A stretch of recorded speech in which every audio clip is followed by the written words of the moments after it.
Good morning to each and everyone. Good morning to the Leads and Awards Committee, the Technical Working Group, the BAC Secretariat, and our prospective leaders are also honored this morning because we have our regional engineer, Rev Joshua Gilbert. And so all of us who are here this morning, mayong buntag ka na itong tanan. So before we will proceed with our pre-bid conference, may I request the BAC Secretariat, Ma'am Novelin Kalunod, to please do the roll. Okay. For the pre-bid conference of the learning continuity spaces, we have our BAC chairperson, Ma'am Juliet Tuala. Present. BAC vice chairperson, we have Sir Levi Macahig. BAC members, we have Dr. Enrico Zerna, Mr. Arion Christian Carino. Then for the TWG, we have Engineer Glenda Ledesma, Sir Aris Karel Ungkay.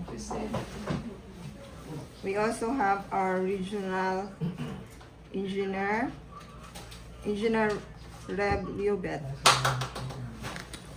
For the BAC Secretariat, the BAC chairperson, Novelin Kalunod, yours truly, Jinky Daligdig, Present. Vanessa Senas, and Florilyn Manos. We also have our leaders, Abelia Minyo Luis from Global Power, Junel Romero from Nail Construction, and joining us via Google Meet, we have Liberty Planas, Elma Abilia, and Tisa Jean Gabiana. So that's all, ma'am. Thank you, Ma'am Nob. So hearing the attendance for this morning's pre-bid conference, we are already in quorum because all the members of the Leads and Awards Committee are here, and with the presence also of our respective leaders and our regional engineer. So we are already in quorum, so we can now start with our pre-bid conference. So I would like to inform each and everyone that this pre-bid conference is a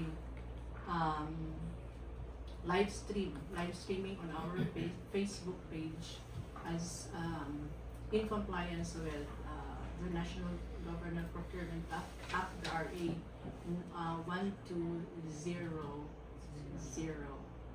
So live stream ta ngayong umaga sa ating pre-bid conference, and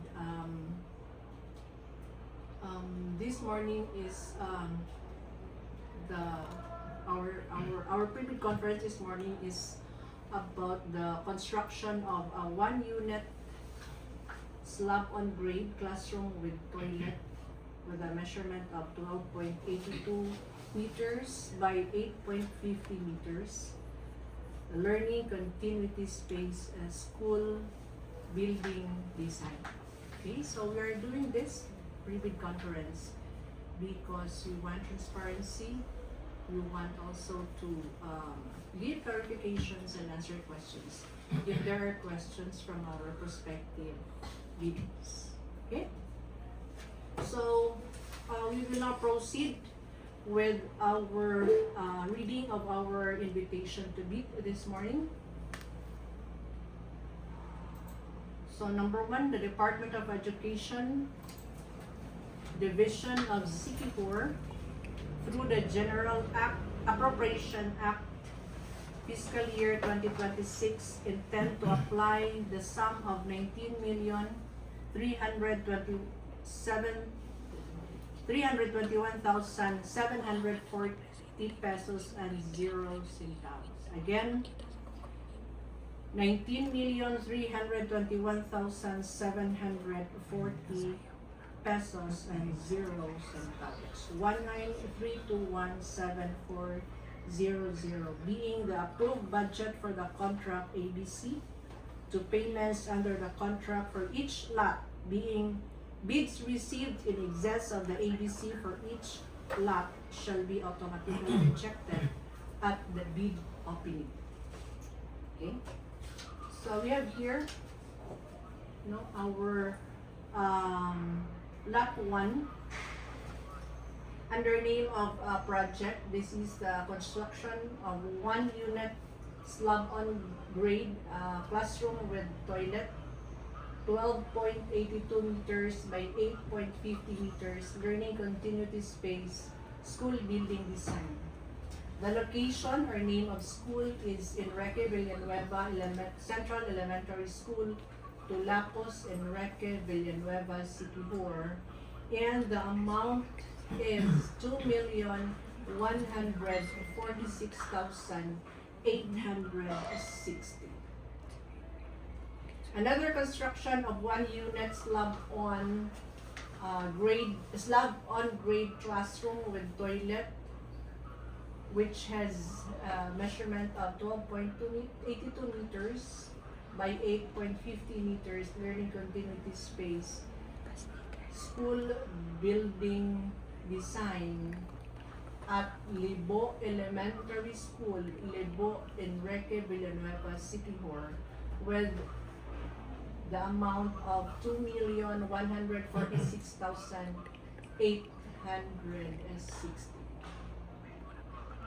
Another project under lot 1 is also the construction of 1 unit slab on grade classroom with toilet, 12.82 meters by 8.50 meters, learning continuity space, school building design at Liluan Elementary School, Liluan Maria, Siquijor, with the amount of 2,146,860. So the approved budget for the contract or the ABC for lot 1 is 6,440,580. For lot number 2, we have the construction of 1 unit slab on grade classroom with toilet, 12.82 meters by 8.50 meters, learning continuity space, school building design at Basak Elementary School, Basak, Larena, Siquijor, with the amount of 2,146,860. Another one is construction of 1 unit slab on grade classroom with toilet, 12.82 meters by 8.50 meters, learning continuity space, school building design at New Bataan Elementary School with the amount of 2,146,860.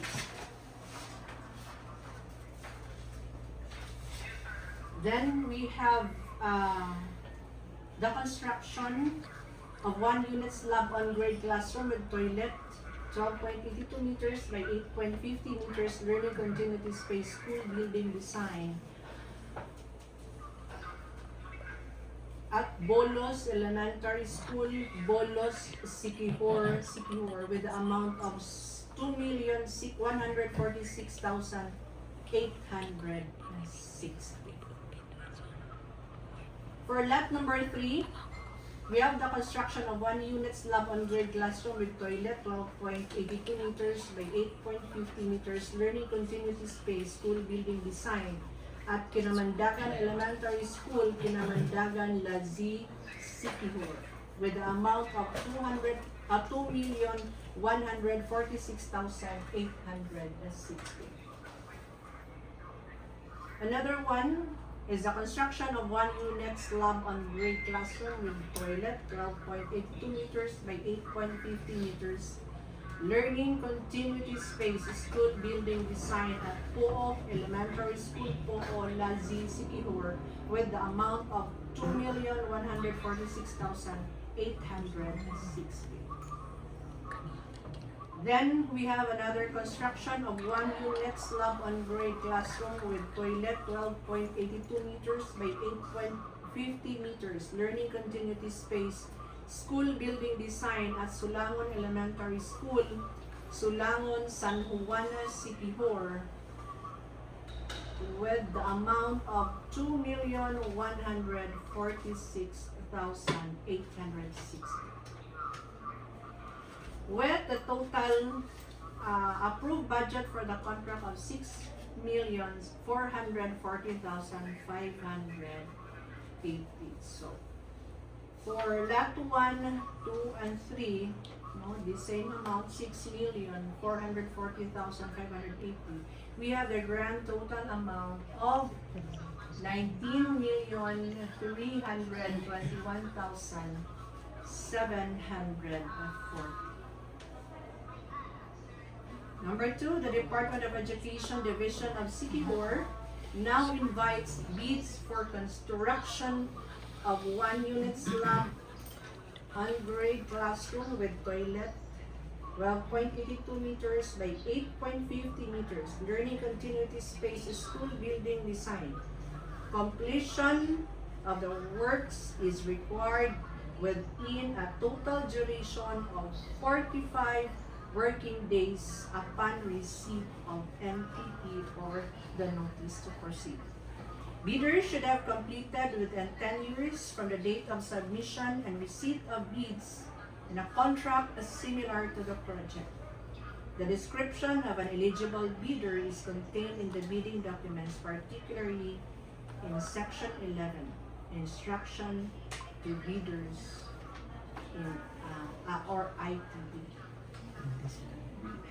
Number 3, bidding will be conducted through competitive bidding procedures using a non-discretionary pass or fail criterion as specified in the IRR, otherwise known as the New Government Procurement Act. Bidding is restricted to Filipino citizens, sole proprietorships, cooperatives, and partnerships or organizations with at least a 60% interest or outstanding capital stock belonging to citizens of the Philippines. Number 4, interested bidders may obtain further information from the Department of Education Division of Siquijor Bids and Awards Committee BAC Secretariat and inspect the bidding documents at the address given below from Monday to Thursday, 8 a.m. to 5 p.m. Number 5, a complete set of bidding documents may be acquired by interested bidders on April 22, 2026 to May 12 from the BAC Secretariat Office, Department of Education Division of Siquijor, Helen Lorena Siquijor, and upon payment of the applicable fee for the bidding documents. This is a non-refundable fee in the amount of Philippine pesos, 10,000 pesos only to the Department of Education Division of Siquijor cashier. It may also be downloaded free of charge from the website of the Philippine Government Electronic System or PhilJEPS and the website of the procuring entity, provided that bidders shall pay the applicable fee of the bidding documents not later than the submission of their bids.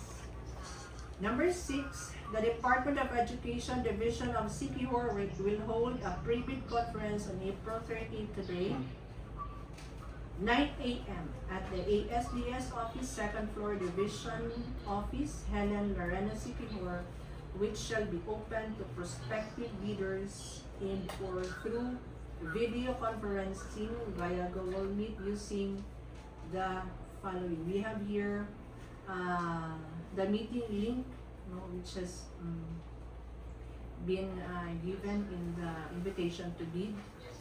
Number 7, bids must be duly received by the Bids and Awards Committee Secretariat through ASDS Office, Data Division of Siquijor, Helen Lorena Siquijor. Manual submission at the address indicated below or online or electronic submission through the electronic bidding facility of the field jobs as indicated below on or before May 13, 2026, 9 a.m. So late bids shall not be accepted. Number 8, all bids must be accompanied by a bid security in any of the acceptable forms and in the amount as stated in ITB Clause 16. Number 9, bid opening shall be on May 13, 2026 at 9 a.m. at ASDS Office, DepEd Division of Siquijor, Helen Lorena Siquijor. Bids will be opened in the presence, of course, of the bidders' representatives who choose to attend the activity. Number 10, for the purpose of constituting a quorum, either in physical and virtual presence of the BAC members, shall be considered pursuant to GPPB Resolution Number 09-2020. The Department of Education, Division of Siquijor, assumes no responsibility whatsoever to compensate or indemnify bidders for any expenses incurred in the preparation of the bid.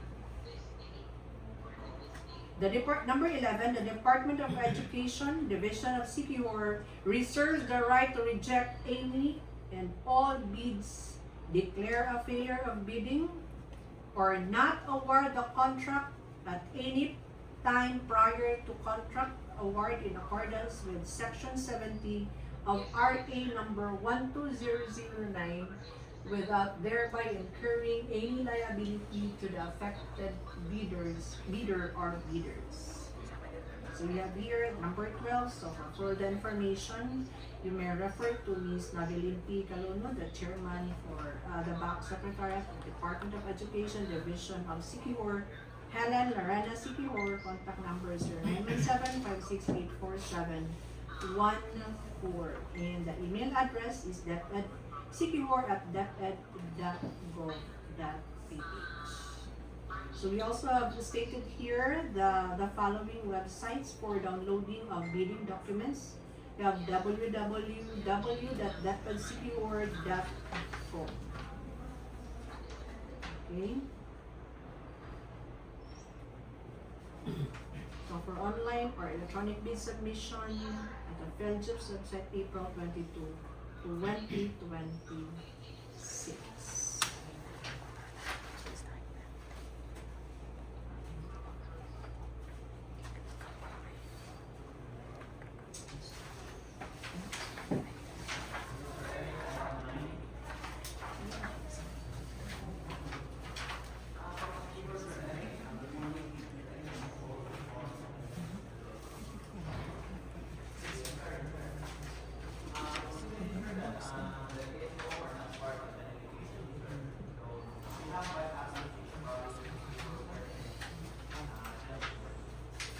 I'd like also to read section 2. This is the instruction to bidders. So this section of the bidding documents provides the information necessary for bidders to prepare responsive bids in accordance with the requirements of the procuring entity.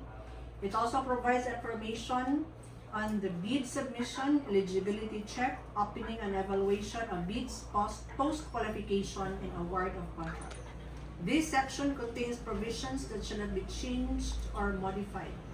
Any amendment shall be reflected in section 3, the bid data sheet, which consists of provisions that supplement, amend, or specify in detail information or requirements included in this section and which are specific to each procurement.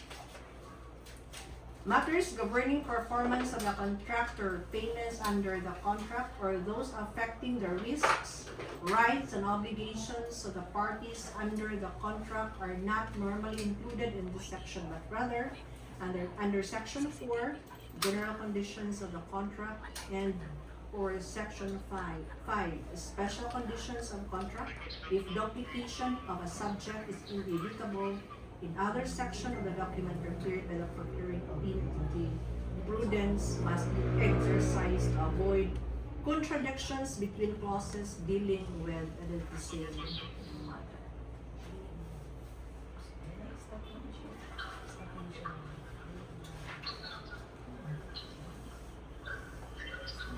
So you'd like also to share the scope of the bid?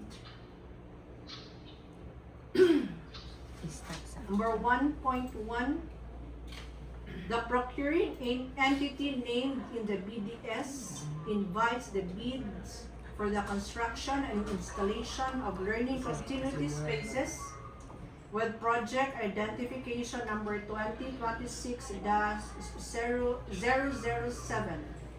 The procurement project, referred to herein as project, is for the construction of work as described in section 6 specification.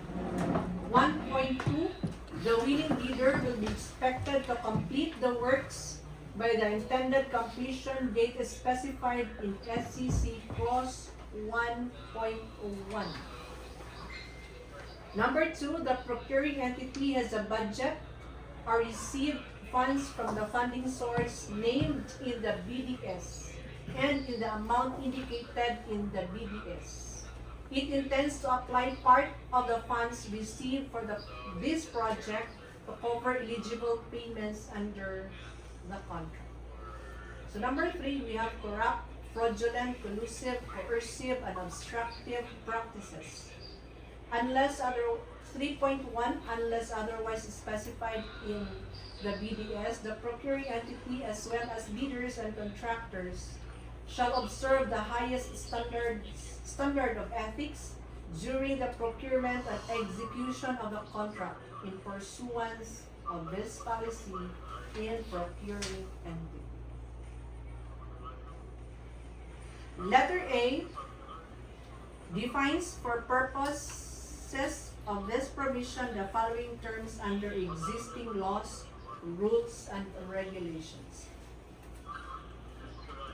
Corrupt practice means an act by which officials in the public or private sectors improperly and unlawfully enrich themselves, others, or induce others to do so by misusing the position in which they are placed.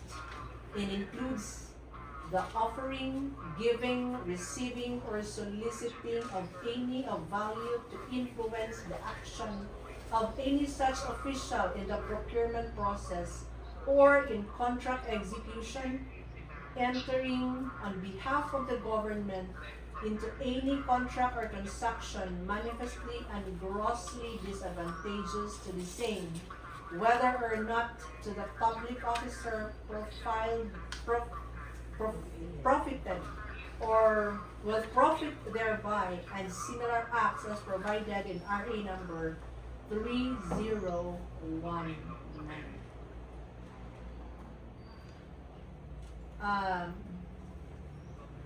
Next, a fraudulent practice means a misrepresentation of facts or purposes of influencing a procurement process or the execution of a contract to the detriment of the procuring entity, which includes collusive practice among bidders prior to or after bid submission designed to establish bid prices at artificial, non-competitive levels or to deprive the procuring entity of the benefits of free and open competition.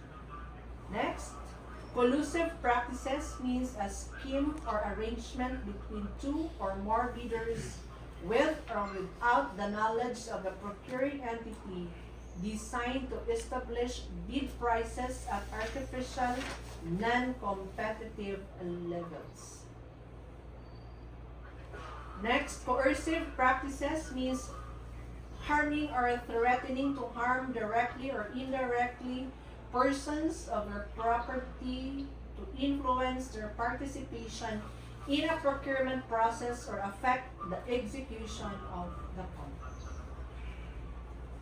Next is obstructive practice, is deliberately destroying, falsifying, altering, or concealing of evidence material to an administrative proceedings or investigation, or making false statements to investigators in order to materially impede an administrative proceedings or investigation of the procuring entity or any foreign government foreign or international financing institutions relative to allegations of corrupt, fraudulent, coercive, or collusive practice in or threatening, harassing, or intimidating any party to prevent the latter from disclosing its knowledge of matters relevant to the administrative proceedings or from pursuing such proceedings or investigation. Letter B are acts intended to materially impede the exercise of inspection and audit rights of the procuring entity or any foreign government, foreign or international financing institution herein. Letter B undertakes to reject a proposal for award upon prima facie determination that the bidder recommended for award has engaged in any of the prohibited practices mentioned in this clause for purposes of competing for the contract. Competing. 3.2 further, the procuring entity will seek to impose the maximum civil, administrative, and criminal penalties available under the applicable laws on individuals and organizations deemed to be involved in any of the practices mentioned in ITB Clause 4. 3.3 Furthermore, the funding source and the procuring entity reserve the right to inspect and audit records and accounts of a bidder or contractor in the bidding for and performance of a contract themselves or through independent auditors as reflected in the GCC Clause 36. Number 4, conflict of interest. 4.1 All bidders found to have conflicting interests shall be disqualified to participate in the procurement at hand without prejudice to the imposition of appropriate administrative, civil, and criminal sanctions.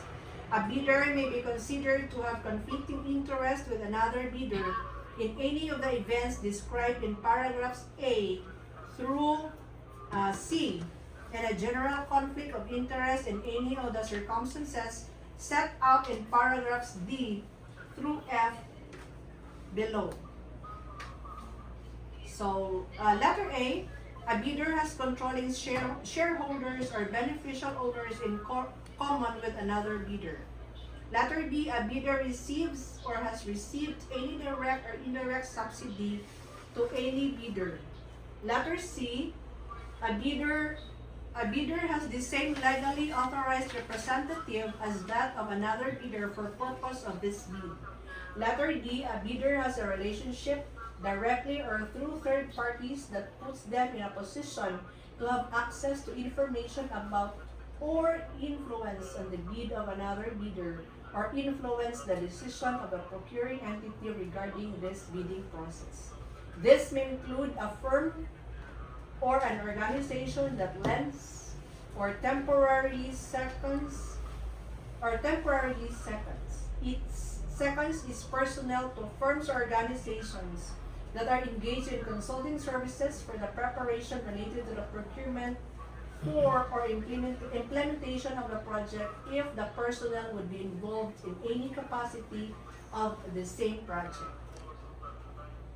Letter A, a bidder who participated as consultant in the preparation of the design or technical specification of the goods and related services that are the subject of the bid, or letter F, a bidder who lends or temporarily seconds is personnel to firms or organizations which are engaged in consulting services for the preparation related to procurement for or implementation of the project if the personnel would be involved in any capacity of the same project. 4.2, all bidding documents shall be accompanied by an omnibus or statement of the bidder that is not related by consanguinity or affinity up to the third civil degree to the hope procurement agent if engaged the head of the project management office, the end user, or implementing unit, or any members of the bids and awards committee, technical working group, and BAC secretary. 4.3, the bidder shall also disclose the ultimate beneficial ownership of the entity it represents. Failure to comply shall be a ground for the automatic disqualification of the bid in consonance with Section 59 of the IRR. For this reason, relationship to the aforementioned persons within the third civil degree of consanguinity or affinity shall automatically disqualify the bidder from participating in the procurement of contracts of the procuring entity, notwithstanding the act of such persons inhibiting themselves from the procurement process. This clause shall apply to the following persons and affiliates. Letter A, in the case of individuals or sole proprietorships, to the bidders and their spouses. Letter B, in the case of partnerships, to the partnership itself and its partners. Letter C, in the case of cooperatives, to the cooperative itself and the members of the board of directors, general manager, or chief executive officer. Letter D, in the case of partnership, joint venture, or consortium, to the entity itself, its members or partners, as well as any person or entity that is a member of a blacklisted partnership, joint venture, or consortium. And in the case of corporations, a single stockholder together with their relatives up to the third civil degree of consanguinity or affinity, and their assignees holding at least 20% of the shares therein. Each chairpersons and president shall be blacklisted after they have been determined to hold the same controlling interest in a previously blacklisted corporation or in two corporations that have been blacklisted. The corporations of which they are part shall also be blacklisted. Number 5, eligible bidders.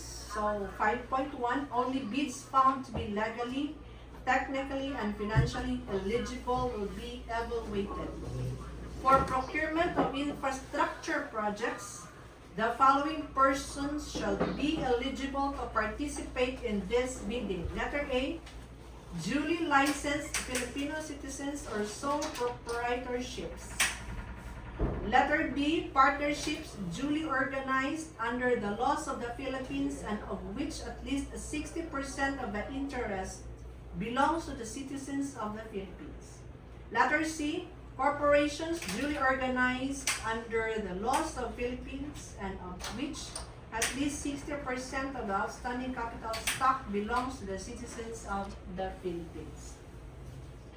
Letter D, cooperatives duly organized under the laws of the Philippines. And letter E, persons or entities forming themselves into a joint venture like group of 2 or more persons or entities that intend to be jointly and severally responsible or liable for a particular contract, provided, however, that in accordance with relevant laws, rules, and regulations, Filipino ownership or interest of the joint venture concerned shall be at least 60%. Provided further that joint ventures in which Filipino ownership or interest is less than 60% may be eligible where the structures to be built require the application of techniques and technologies which are not adequately possessed by a person or entity meeting the 60%. Filipino ownership requirement provided furthermore that in the latter case, Filipino ownership or interest shall not be less than 25%. And for this purpose, Filipino ownership or interest shall be based on their joint venture agreement or GVA, provided finally that the primary purpose for each member of the joint venture must be singular or related to the requirement of the project to be bid out. And 5.2, The procuring entity may also invite foreign bidders when provided for under any treaty or international or executive agreement as specified in the BDS. 5.3, in accordance with RE number 4566 or the Contractors License Law as amended by RA number 11711 or an act further amending Republic Act number 4566, the persons or entities enumerated in Section 52 of the IRR may participate in the procurement of infrastructure projects if it has been issued a license by the Philippine Contractors Accreditation Board or PCAB to engage or act as a contractor. Number 5.4, the bidder must have completed the SLCC that is similar to the procurement project to be bid, and whose value must be equivalent to at least 50% of the ABC, adjusted to current prices using the Philippine Statistics Authority Consumer Prices Indices, provided that any change to the 50% requirement may be allowed, subject to the recommendation of the procuring entity, which shall be submitted to the GPPB for consideration. And provided further that contractors under small a and small b categories without similar experience of the procurement project to be bid may be allowed to bid if the cost of such contract is not more than the allowable range of contract costs of the registration based on the guidelines prescribed by the PCAB. And we have for foreign funded procurement, the GOP, and the foreign government or foreign or international financing institution may agree another track record requirement as specified in the BDS. Moreover, a contract shall be considered as similar to the procurement project if it has the same major categories of work. The procuring entity may clarify in the bidding documents what is regarded as the major categories of work, guided by the principle of proportionality and fit-to-purpose approach.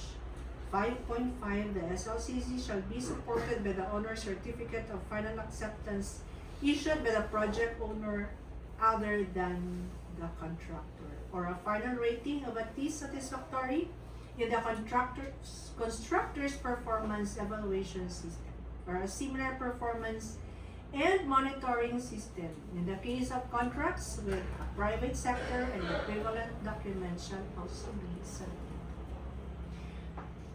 Next, 5.6, the computation of bidders and FCC must be at least equal to the ABC to be calculated as follows. Ano ni siya, no? NFCC, muna siya itong computation. Current assets minus current liabilities minus 15 minus the value of all outstanding or uncompleted portions of the project under ongoing contracts, including awarded contracts yet to be started, coinciding with a procurement project to be bid, provided that a different formula may be adopted subject to the recommendation of the procuring entity, which shall be submitted to the GPPB for consideration. The value of the domestic bidder's current assets and current liabilities shall be based on the latest AFS submitted to the BIR. For the purpose of computing the foreign bidder's NFCC, the value of the current assets and the current liabilities shall be based on their latest AFS, prepared in accordance with international financial reporting standards. So, number 6, this is very important because this is the bidder's responsibilities. 6.1, the bidder or its duly authorized representative shall submit a sworn statement in the form of prescribed in Section 9, Philippine bidding documents related forms as acquired in ITB Clause 12.1H and 4. 6.2, before submitting their bids, the bidders are deemed to be knowledgeable of all existing laws, decrees, ordinances, acts, and regulations of the Philippines which may affect the project within this. 6.8, the bidders undertook the following responsibilities.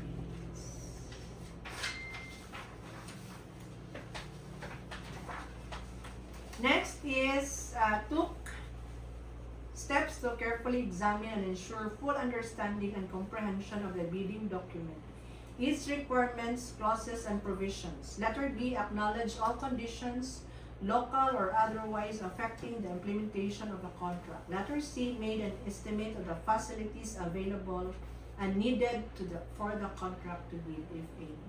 Letter D, complied with its responsibility to inquire or to secure supplemental bid bulletins. Letter E, ensured that it is not blacklisted or barred from bidding by the government of the Philippines or any of its agencies, offices, corporations, or LGUs, including foreign government or foreign international financing institutions whose blacklisting rules have been recognized by the GPPB by itself or by reason of its relation, membership, association, affiliation, or controlling interest with other blacklisted persons or entities.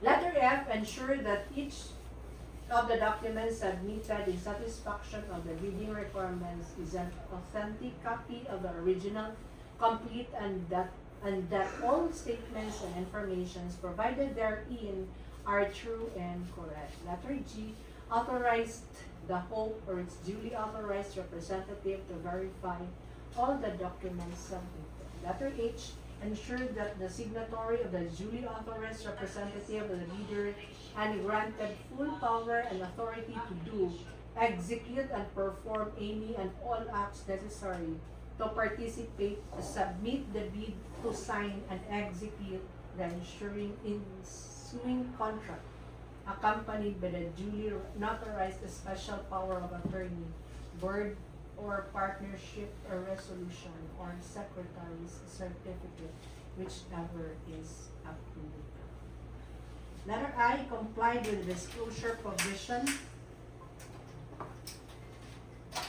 under section 81 and 82 of RA number 12009 this IRR in relation to other provisions of RA number 3019. Letter G, complied with existing labor laws and standards. Moreover, the bidder undertakes to ensure the entitlement of workers to wages, hours of work, safety and health, and other prevailing conditions of work as established by national laws, rules, and regulations, or collective bargaining agreement or arbitration award if and when applicable. In case there is a finding by the procuring entity or the Department of Labor and Employment of underpayment or non-payment of workers' wages and wage-related benefits, the bidder agrees that the performance security or portion of the contract amount shall be withheld in favor of the complaining workers pursuant to appropriate provisions of RA number 12009 without prejudice to the institution of appropriate actions under Labor Code as amended and other social legislations.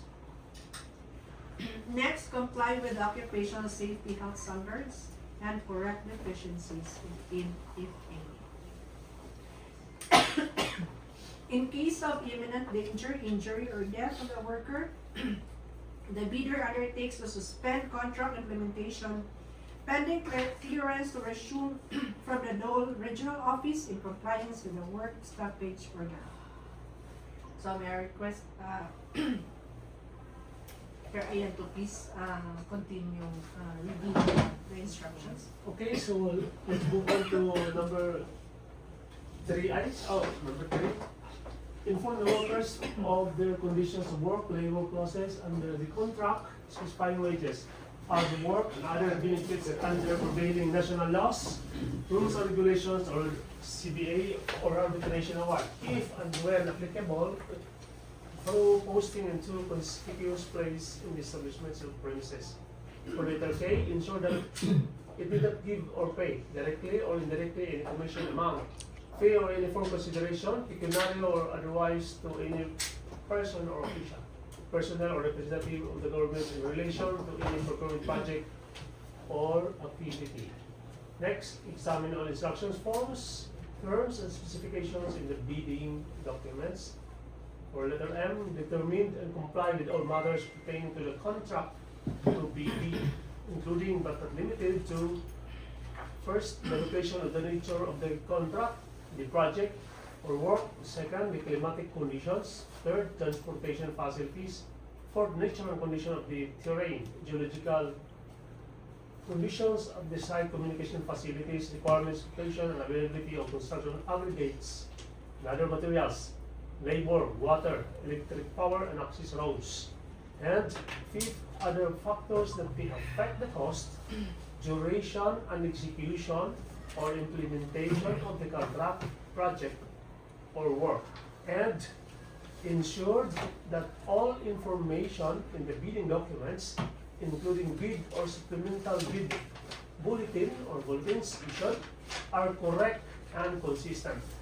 The procurement entity shall not assume any responsibility regarding erroneous interpretations or conclusions by the prospective or eligible bidder out of data furnished by the procuring entity. Failure to observe any of the above responsibilities shall be at the risk of the bidder concerned. For 6.4, the bidder, by the act of submitting its bid, shall be deemed to have inspected the site, determined the general characteristics of the contract works and the conditions for this project, and examine all instructions, forms, terms, and project requirements in the bidding documents. 6.5, further, the bidder shall bear all costs associated with the preparation and submission of its bid, and the procuring entity shall in no case be responsible or liable for those costs, regardless of the conduct or outcome of the bidding process. In case of failure of bidding, the bidding documents fee may be applied in the re-bidding for the same project. 6.6, furthermore, the bidder should be aware that the procuring entity will accept bids only from those that have paid the applicable fee for the bidding documents at the office indicated in the invitation to bid. Number 7, origin of goods and services. Unless otherwise indicated in the BDS, there is no restriction on the origin of goods or contracting works or services other than prohibited by decision of the United Nations Security Council taken under Chapter 7 of the Charter of the United Nations.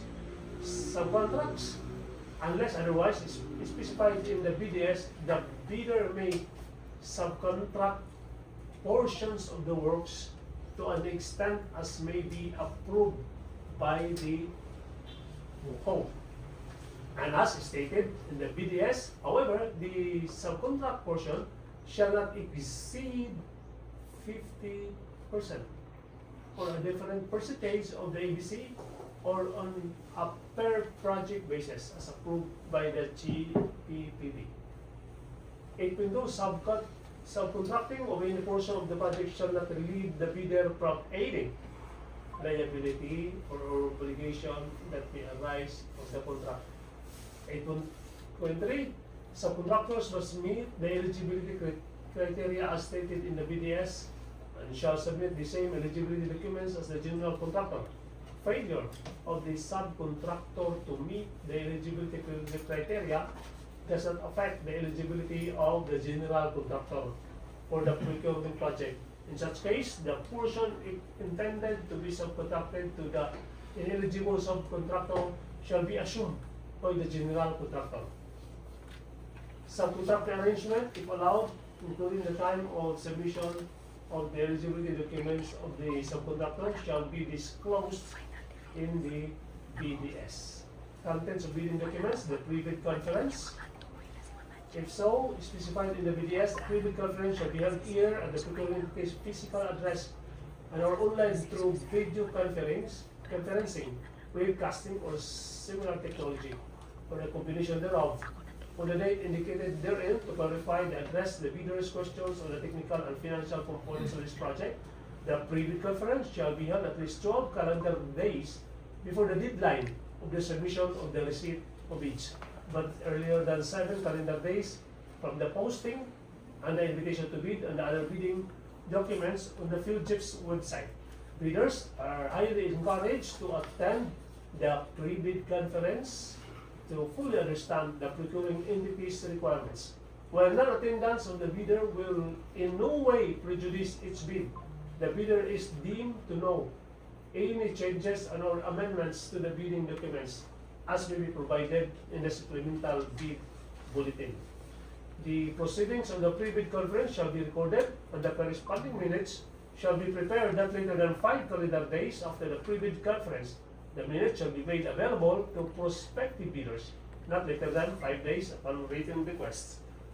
Decision of the BAC amending any provision of the bidding documents shall be issued in writing through a supplemental bid bulletin at least 7 calendar days before the deadline of the submission and receipt of bids. Clarification and amendment of bidding documents. That's number 10. 10.1. Prospective bidders may request for clarifications and or interpretation of any part of the bidding documents. Such a request must be in writing and submitted to the back of the procuring entity at the address of electronic mail indicated in the BDS or through the electronic bidding facility of PhilJIPs as may be applicable, at least 10 calendar days before the deadline set by the submission and receipt of bids.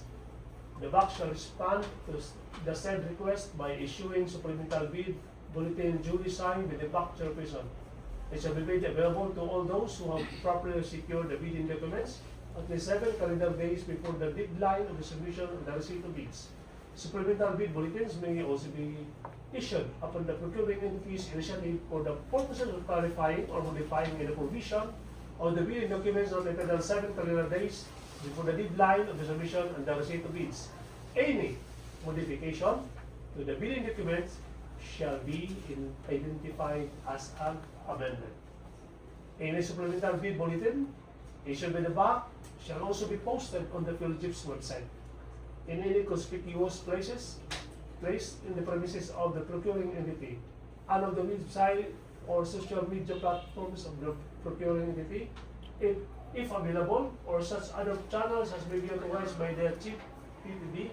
It shall be the responsibility of all prospective bidders, including those who have properly secured the bidding documents, to inquire and secure supplemental bid bulletins that may be issued by the BAC. However, bidders who have submitted bids before the issuance of the supplemental bid bulletin must be accordingly informed by the BAC and be allowed to modify or withdraw their bids prior to the deadline of the submission and receipt of bids in accordance with the ITB Clause 21. Preparation of bids, language of bids, the eligibility requirements of statements, the bids and all other documents to be submitted to the BAC must be in English. If the eligibility requirements or statements, the bids and all other documents submitted to the BAC are in foreign language other than English, it must be accompanied by a translation of the documents in English. The documents shall be translated by the relevant foreign government agency. The foreign government agency authorized to translate documents or a registered translator in the foreign bidder's country. The bidder shall cost the authentication of the translated documents and shall be authenticated by the appropriate Philippine Foreign Service establishment or post of the equivalent office having jurisdiction over the foreign bidders' affairs in the Philippines. However, for the contract parties to the apostille convention, the documents shall be authenticated through an apostille by the competent authority, as denied in section 20.2.9.2 of the IRR, except for the countries identified by the DFA that will still require legalization retribution by the relevant embassy or consulate. The English translation shall govern for purposes of interpretation of the bid. Documents comprising the bid technical and financial components. 12.1. The first bid envelope shall contain the following technical documents, including the eligibility documents. A. Field chips, certificate of registration, platinum membership in accordance with section 20 of the IRR. B. PCAB license and registration in case of joint venture JV. C. Statement of all its ongoing government and private contracts, including contracts awarded but not yet started, if any, whether similar or not similar in nature and complexity to the contract to be bid. D. Statement of the bidder's SLCC in accordance with ITB Clause 5.5. The SLCC shall be supported by owner's certificate of final acceptance issued by the project owner other than the contractor, or a final rating of at least satisfactory in the CPES, or a similar performance and monitoring system. In case of contracts with the private sector, an equivalent document shall be submitted. Next, NFCC computation in accordance with ITB Clause 5.6. F. Joint venture agreement if applicable. G. Bid security in the prescribed form and amount in accordance with ITB Clause 16 and validity period under ITB Clause 15. Project requirements, which shall include the following. First, organizational chart of the personnel to be deployed for the procurement project to be bid. Second, list of contractors' personnel, example, project manager, project engineers, materials engineers, and foremen, to be assigned to the procurement project to be bid, with their complete qualifications and experience data. This personnel must meet the required minimum years of experience set in the BDS.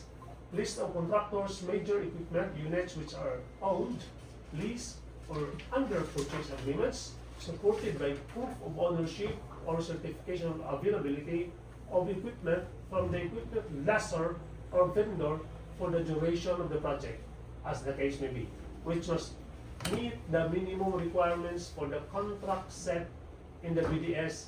And lastly, omnibus source statement in accordance with section 54.3 of implementing rules and regulation. 12.2. The second bid envelope shall contain the financial bid form, which includes the bid prices and the bill of quantities in accordance with ITB clauses 13.1. For 12.3, whenever necessary, modifications may be made to the foregoing provisions, specifically for major and specialized procurement to suit the particular needs of the procuring entity, subject to the approval of the GPPB. 12.4. All bids that exceed the ABC shall not be accepted unless otherwise indicated in the BDS for foreign funded procurement. The ABC shall be applied as the ceiling to bid prices provided the following conditions are met. A. Bidding documents are obtainable free of charge on a freely accessible website. If payment of bidding documents is required by the procuring entity, payment could be made upon the submission of bids. Second, B. The procuring entity has procedures in place to ensure that ABC is based on the recent estimates made by the engineer or the responsible unit of the procuring entity, and that the estimates are based on adequate detailed engineering and reflect the quality, supervision risk, and inflationary factors, as well as prevailing market prices associated with the types of works or goods to be procured. C. The procuring entity has trained cost estimators on estimating prices and analyzing bid variances. In the case of infrastructure projects, the procuring entity must also have trained quantity surveyors. The procuring entity has established a system to monitor and report bid prices relative to ABC and engineers or procuring entity's estimate. E. The procuring entity has established a monitoring and evaluation system for contract implementation to provide feedback on actual total cost of goods and works. However, the GOP and the foreign government or foreign or international financing institutions may agree to waive the foregoing conditions. Bid prices. 13.1. The contract shall be for the whole works as described in the bidding documents based on the price bill of quantities submitted by the bidder. Next, the bidder shall fill in rates and prices for all items of the works described in the bill of quantities. In case partial bids are allowed in the ITB, bids not addressing or providing all of the required items in the bidding documents, including, where applicable, the bill of quantities, shall be considered non-responsive and shall be automatically disqualified. In this regard, where a required item is provided but no price is indicated, the same shall be considered as non-responsive. But specifying a zero or a dash for the said item would mean that it is being offered for free to the government, except those required by law or regulations to be provided for. You can raise your questions after reading later. For the given scope of work in the contract as awarded, all bid prices shall be considered as fixed prices and therefore not subject to price escalation during the contract implementation, except under extraordinary circumstances as specified by the GCC Clause 45. Bid currencies. All bid prices shall be quoted in the Philippine peso unless otherwise provided in the BDS. However, for purposes of bid evaluation, bids denominated in foreign currencies shall be converted into Philippine currency based on the exchange rate as published in the BSP Daily Reference Exchange Rate Bulletin on the day of the bid opening. If so allowed in accordance with ITB Clause 14.1, the procuring entity for purposes of bid evaluation and comparing the bid prices will convert the currencies in which the bid prices is expressed to Philippine peso at the foreign exchange rates.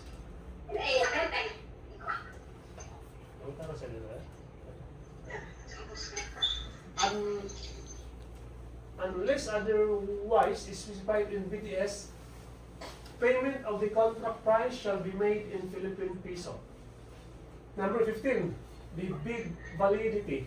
15.1, bids shall remain valid for the period specified in the BDS, which shall not exceed only 120 calendar days from the date of the opening of bids. 15.2, should it become necessary to extend the validity of the bids and the bid securities beyond 120 calendar days, the procuring entity concerned shall request in writing all those who submitted bids for such extension before the expiration date. Therefore, bidders, however, shall have the right to refuse to grant such extension without forfeiting their bid security. Bid security, the bidder at its auction shall submit a bid security in the form and amount as stated in the BDS, which may include the following: form of bid security on the second column, amount of bid security. For A, cash or cashier's mother's check issued by the bank. For biddings conducted by LGUs, the cashier's or manager's check may be issued by other banks certified by the BSP as authorized to issue such financial instrument, and under the second column, it covers just 2%. Letter B, bank draft or guarantee of irrevocable letter of credit issued by the bank, provided, however, that it shall be confirmed or authenticated by a local bank if issued by a foreign bank. For biddings conducted by LGU for the bank draft guarantee or irrevocable letter or credit may be issued by other banks certified by the BSP as authorized to issue such financial institution, and in under that second column, it gives only 5%. Letter C, surety bond callable upon demand issued by a surety or insurance company duly certified by the insurance owned as authorized to issue such security, that's 5%. And lastly, bid securing declaration, not applicable. The bid security shall be denominated in the Philippine peso and posted in favor of the procuring entity.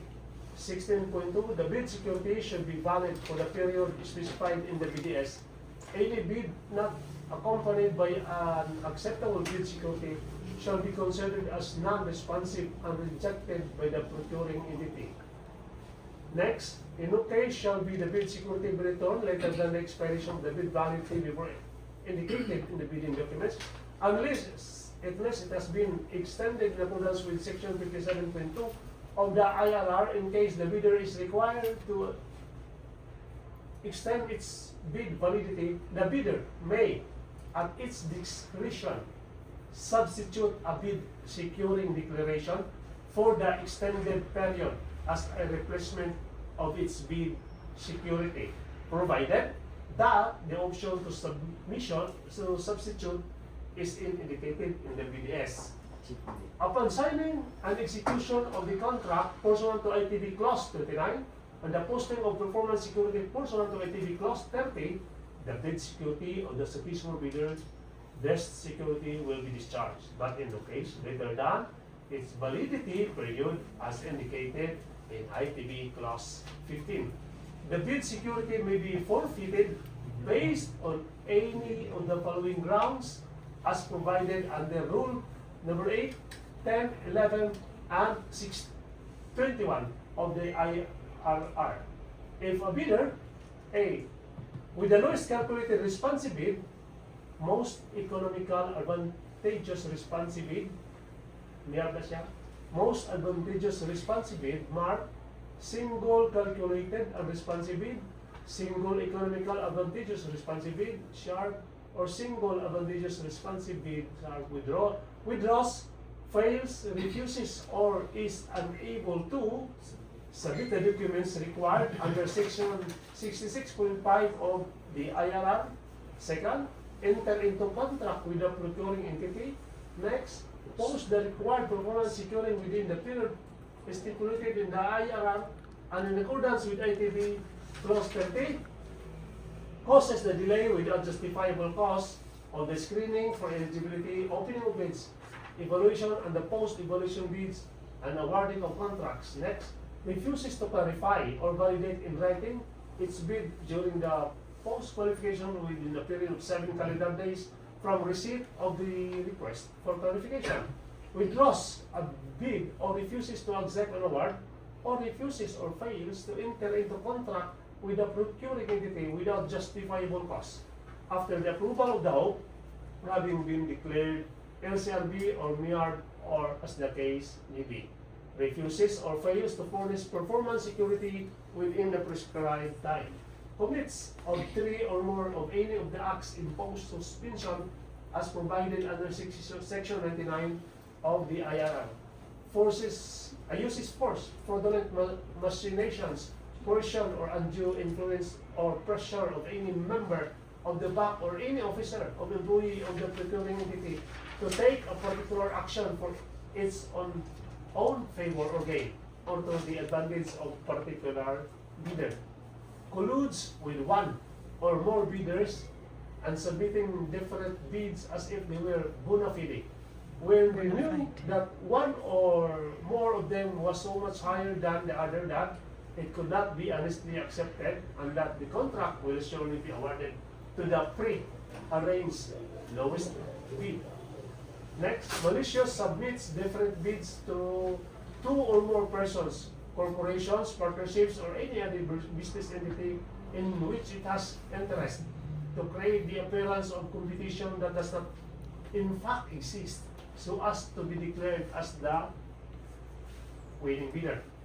Fails to faithfully disclose its relationship, regardless of the time of its discovery, with the whole members of the BAC the PWG and the BAC Secretariat, the head of the PMO, and the end user or implementing unit, and the project consultants of the procuring entity, or of the procurement agent, whichever is applicable by consanguinity or affinity, up to the third civil degree pursuant to Section 81 of the IRR.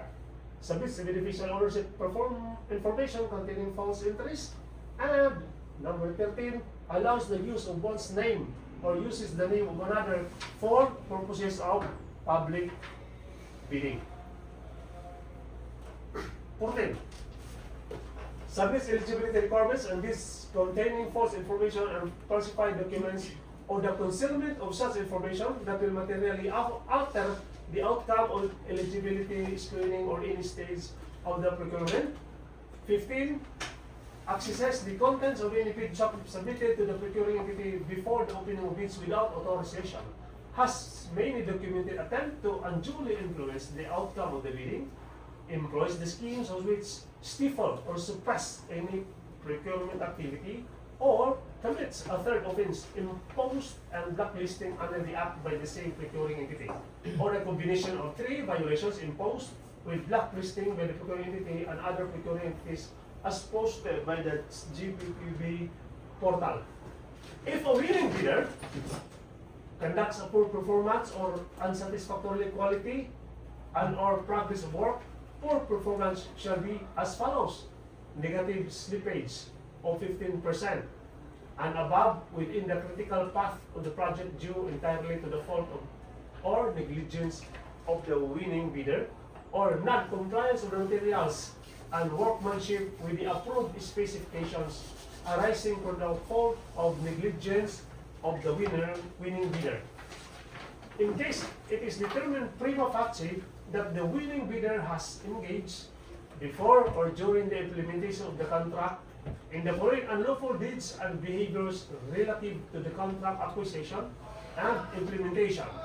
We have first, corrupt, fraudulent, collusive, and coercive practice. Next, drawing up or using forged documents or using adulterated materials, means or methods, or engaging in production contrary to the rules of science or trade. Assigns or subcontracts the contract of any part thereof, or substituting key personnel name in the proposal without prior written approval by the procuring entity. Willfully or deliberately abandons or does not perform the project or contract by the winning bidder, resulting in substantial breach thereof without lawful and or just cause, has its contract terminated due to its default or unlawful acts, or fails to comply with the provision on warranty that requires to repair any noted defect or damage to the infrastructure project due to the use of materials or inferior quality within 90 calendar days from the issuance of the order by the hope to undertake such repairs. Madam Chair, interruption, may I request the reader to drink a water while. Thank you. I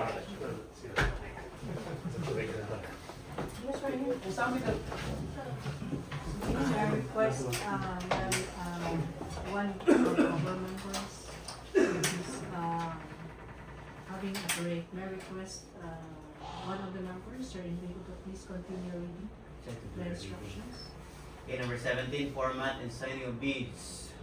17.1, bidders shall submit their bids through their duly authorized representative using the appropriate forms provided in section number 19. Philippine bidding documents created forms on or before the deadline specified in the ITB clause 19 in 2 separate sealed bid envelopes which shall be submitted simultaneously, whether through manual or online submission. The first shall contain the technical component of the bid, including the eligibility requirements under ITB clause number 12, and the second shall contain the financial component of the bid. 17.2, forms as mentioned in the ITB clause 17.1 must be completed without any alterations to their format. No substitute form shall be accepted. 17.3, each and every page of the bid form, including the bill of quantities under section 19 thereof, shall be signed by the duly authorized representatives of the bidder. Failure to do so shall be a ground for the rejection of the bid. 17.4, Any insertions, erasures, or overwriting shall be valid only if they are signed or initialed by the duly authorized representatives of the bidder. Number 18, sealing and marking of bids. 18.1, bidders shall enclose their technical documents described in HCB clause number 12 in one sealed envelope marked technical component and the financial component in another sealed envelope marked financial component, sealing them all in an outer envelope marked bid. 18.2, the bid shall be typed or written in ink and shall be signed by the bidder or its duly authorized representatives. 18.3, all envelopes shall A. Contain the name of the contract to be bid in capital letters. Letter B. Bear name and address of the bidder in capital letters. Letter C. Be addressed to the procuring entities BAC in accordance with HCB clause 18.1. Letter D. Bear the specific identification of the bidding process indicated in the HCB clause 1.1. And letter E. Bear warning, do not open before the date and time for the opening of bids in accordance with HCB clause number 19. 18.4, for manually submitted bid envelopes that are not properly sealed and marked as required in the bidding documents, the same shall be accepted, provided that the bidder or its duly authorized representative shall acknowledge such condition of the bids as submitted. On the other hand, unsealed or unmarked bid envelopes or bids that cannot be opened or corrupted in case of online submission shall be rejected. The BAC shall assume no responsibility for misplaced or lost contents of the improperly sealed or marked bid or for its premature opening. Letter D, the submission and opening of bids. 19. Deadline for submission of bids. Bids must be received by the procuring entities BAC at the address indicated in the invitation to bid or through the e-bidding facility of the PhilGIFs on or before the date and time indicated in the BDS. 20. Late bids. Bids including the eligibility requirements submitted after the deadline shall be rejected by the BAC. The BAC shall record in the minutes of the meeting the submission and opening of bids, the bidder's name, its representative, and the time the late bid was submitted. 21. Modification and withdrawal of bids. 21.1. Bidders may modify their bids before the deadline for the submission and receipt of bids. Letter A. For manual submission and receipt of bids, the bidder shall not be allowed to retrieve their original bid, but shall only be allowed to submit the bid modification by sending another bid, equally sealed, properly identified, linked to its original bid, and marked as the modification thereof, and stamped received by the BAC. Bid modifications received after the applicable deadline shall not be considered and shall be returned to the bidder and opened. Letter B. For online submission of bids, the bidder shall not be allowed to retrieve their original bid, but shall only be allowed to submit the bid modification. Said another bid equally secured, properly identified, labeled as a modification of the one previously submitted. The time indicated in the latest bid receipt page generated shall be the official time of submission. Bids modifications submitted after the applicable deadline shall not be accepted. 21.2. Bidders may withdraw their bids in writing before the deadline for submission and receipt of bids. Withdrawal of bids after the applicable deadline shall be subject to appropriate sanctions as prescribed in the IRR. Bidders may also express their intention not to participate in the bidding in writing, which should be received by the BAC before the deadline for submission and receipt of bids. Bidders that withdraw their bid shall no longer be allowed to submit another bid for the same contract, directly or indirectly. 21.3. No bid may be modified after the deadline for submission and receipt of bids. Further, no bid may be withdrawn in the interval between the deadline for submission and receipt of bids and the expiration of bid validity specified by the bidder in the financial bid form. Withdrawal of bid during this interval shall result in the forfeiture of the bidder's bid security pursuant to ITB Clause 60.5 and the imposition of administrative sanctions as prescribed by Republic Act Number 12009 and without prejudice to the imposition of civil and criminal sanctions as provided under applicable laws. Alternative bid shall be rejected. For this purpose, alternative bid shall pertain to an offer made by a bidder in addition or as a substitute to its original bid, which may be included as part of its original bid or submitted separately. A bid with options shall likewise be considered an alternative bid regardless of whether said bid proposal is contained in a single envelope or submitted two or more separate bid envelopes. Bidders shall submit offers that comply with the requirements of the bidding documents, including the basic technical design as indicated in the drawings and specifications. Unless there is a value engineering clause in the BDS, alternative bids shall not be accepted.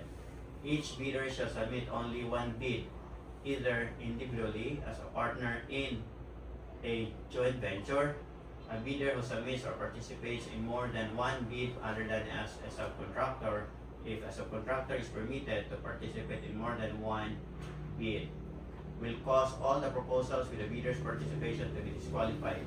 This shall be without prejudice to any applicable criminal, civil, and administrative penalties that may be imposed upon persons and entities concerned. 22. Opening and preliminary examination of bids. 22.1. The BAC shall open the bids in public immediately after the deadline for submission and receipt of bids as specified in the BDS. In case of the bids cannot be opened as scheduled to justifiable reasons, the BAC shall take custody of the submitted bids under schedule the opening of bids on the next working day or at the soonest possible time, through the issuance of notice of postponement to be posted in the PhilJet's website at the website of the procuring entity concerned. 22.2. The manner of opening of the bids for the infrastructure project shall depend on the award criterion to be adopted as follows. Letter A. For LCRD and MEAR, the BAC shall open the technical and financial proposals on the same day. And for B, for MARB, only the technical proposals shall be opened while the financial proposals remain unopened and shall be kept securely with the BAC until the specified time of their opening as indicated in the BDS. Only the financial proposals of the bidders who have met the highest technical score for MAB shall be opened. 22.3. The procuring entity shall prepare the minutes of the proceedings of the bid opening that shall include, as a minimum, letter A, names of bidders, their bid price per lot if applicable, and or including discount if any.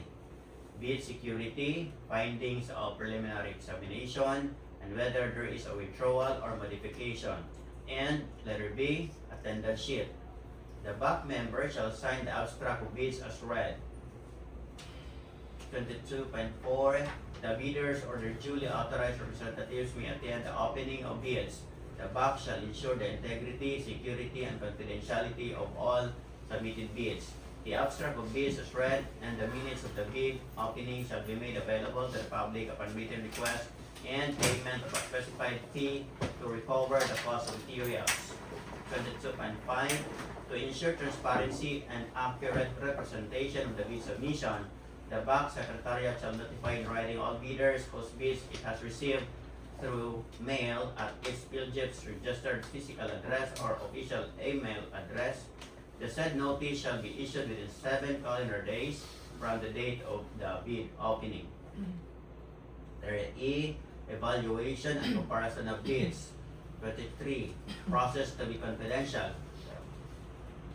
23.1. Members of the BAC, its staff, and personnel, Secretariat and TWG, as well as observers, are prohibited from making or accepting any communication with any bidder regarding the evaluation of their bids until the issuance of the notice of award, unless otherwise allowed in the case of ITB Clause 24.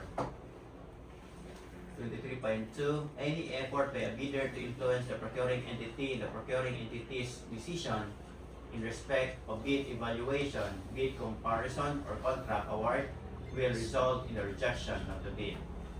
24. Clarification of bids.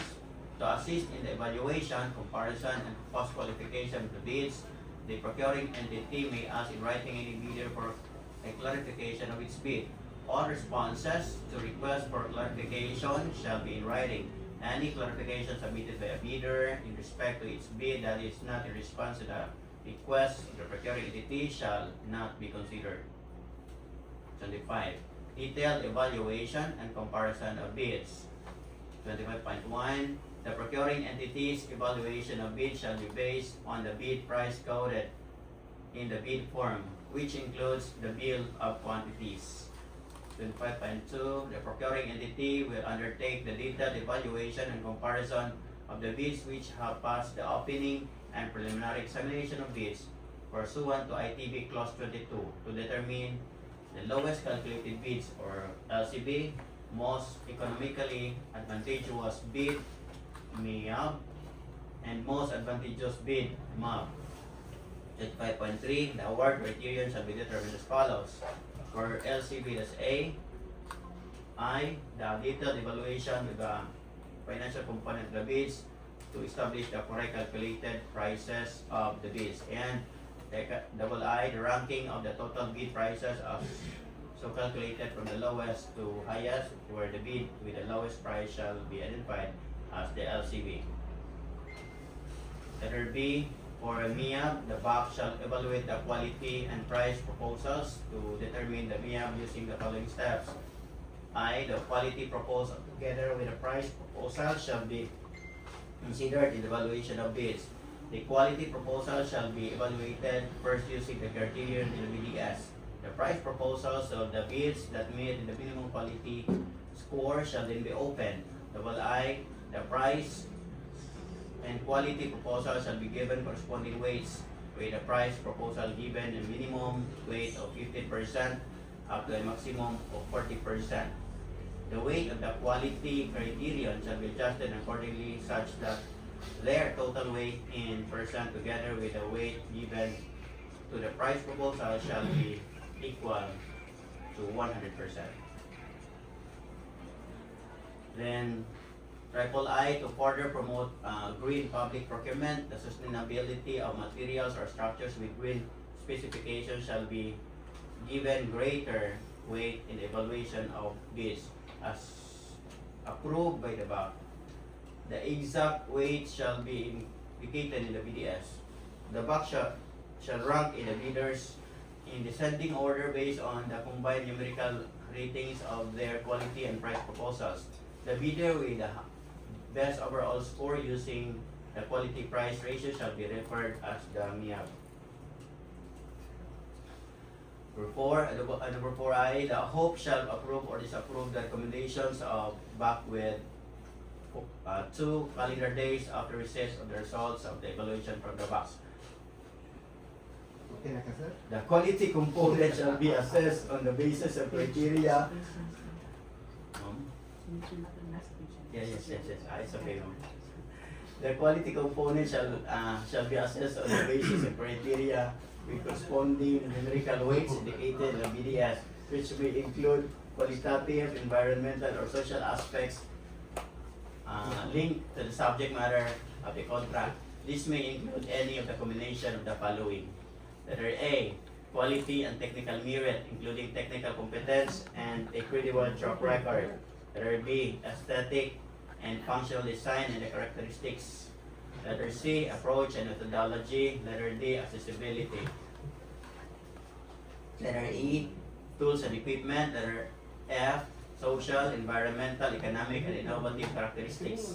Letter G, organization, qualification, and experience of employees or staff assigned to perform the contract. H, ongoing contracts and work commitments. Or letter I, other relevant criteria in relation to the subject infrastructure projects to be procured. Letter C for MAB. First I, the BAC shall evaluate the quality proposals to determine the amount using the quality components. The quality component shall be assessed on the basis of the criteria with corresponding numerical weights indicated in the BDS to determine the bidder with the highest technical rating. rating. Double I, the second bid envelope of the bidder obtaining the highest technical rating shall be opened. If the financial proposal is equal to or lower than the ABC, the bid shall be accepted and determined as the MUB. Otherwise, the same shall be rejected and the bidder will be disqualified. In order 12.4, in order to eliminate bias in evaluating the quality proposals, it is recommended that the highest and lowest scores for each bidder for each criterion shall not be considered in determining the average scores of the bidders, except when the evaluation is conducted in a collegial manner. 25.5, the BAC shall immediately conduct a detailed evaluation of all bids using non-discretionary criteria and considering the following. Letter A, completeness of the bid. Unless the BDS allows partial bids, bids not addressing or providing all the required items in the BDS shall be considered non-responsive and thus automatically disqualified. However, when no price or a zero or a dash indicated in a required item in the bid form, the same shall be construed that it is being offered for free to the government, except those required by law or regulations to be provided for. And letter B, arithmetical corrections. The BAC shall consider computational errors and omissions to enable proper comparison of all eligible bids. It may also consider bid correction if expressly allowed in the BDS. Any adjustment shall be calculated in monetary terms to determine the calculated prices. 25.6, based on the detailed evaluation of bids, those that comply with the above mentioned requirements shall be ranked in the ascending order of their total calculated bid prices as evaluated and corrected for computational errors, discounts, and other modifications to identify the LCB, MIAP, or MUB. Total calculated bid prices as evaluated and corrected for computational errors, discounts, and other modifications which exceed the ABC shall not be considered unless otherwise indicated in the BDS.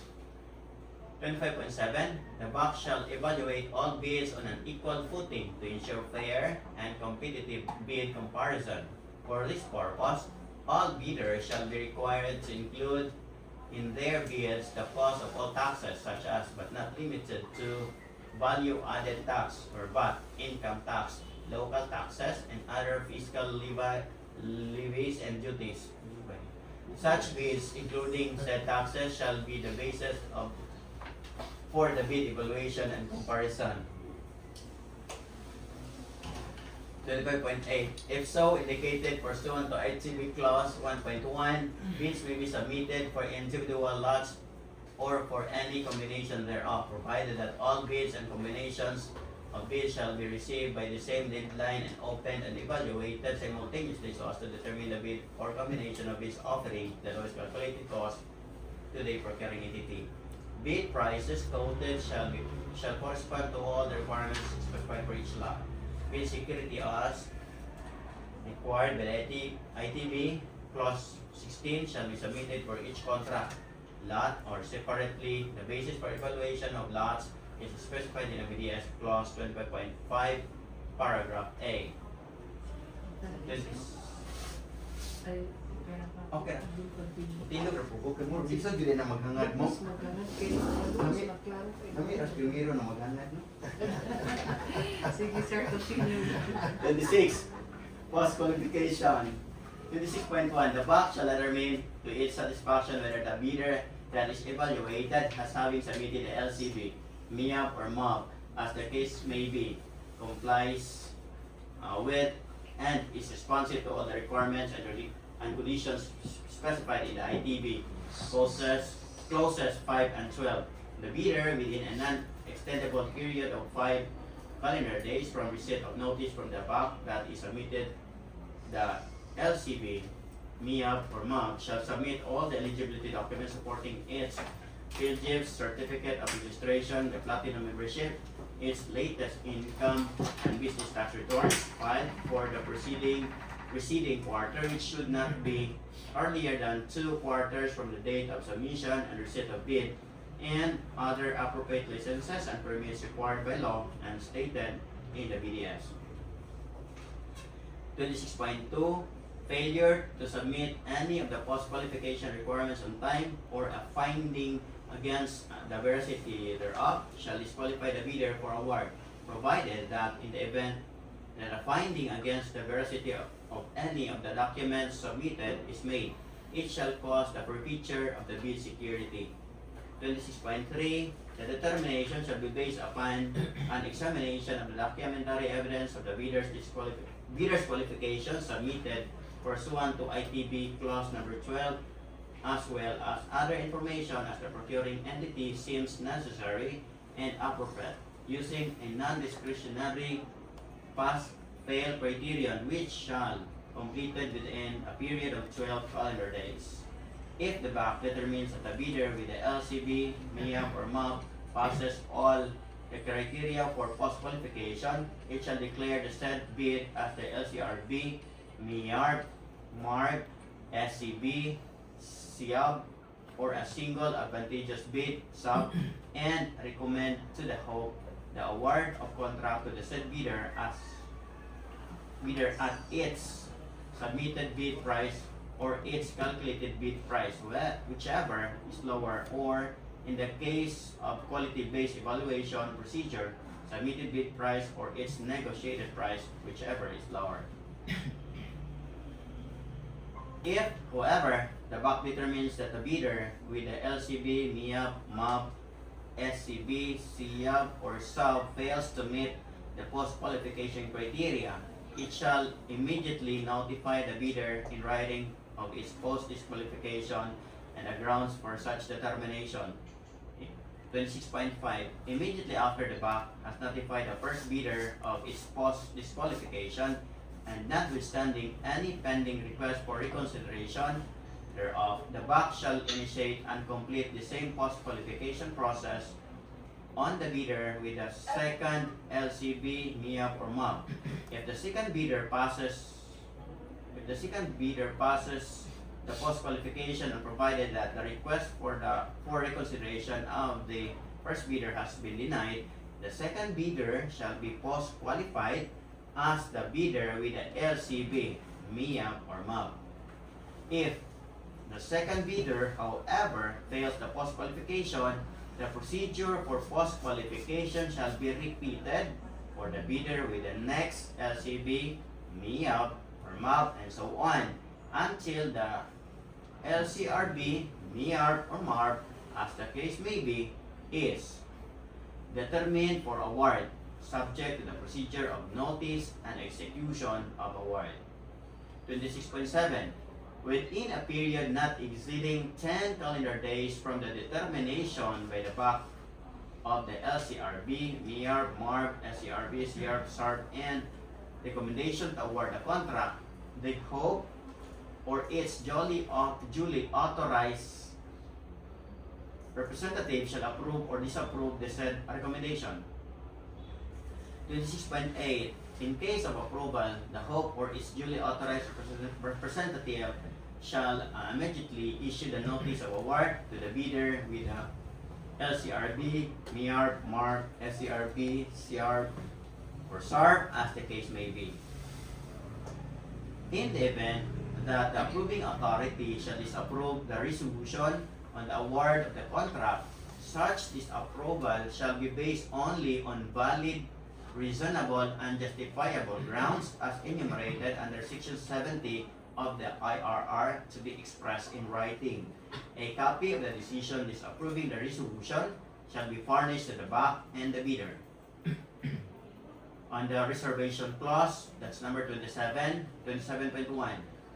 Notwithstanding the eligibility or post-qualification of a bidder, and without incurring any liability, the HOPE or its duly authorized representative at any stage of the procurement reserves the right to review its qualifications, reject any and all bids, declare a failure of bidding, or not award the contract in the following situations.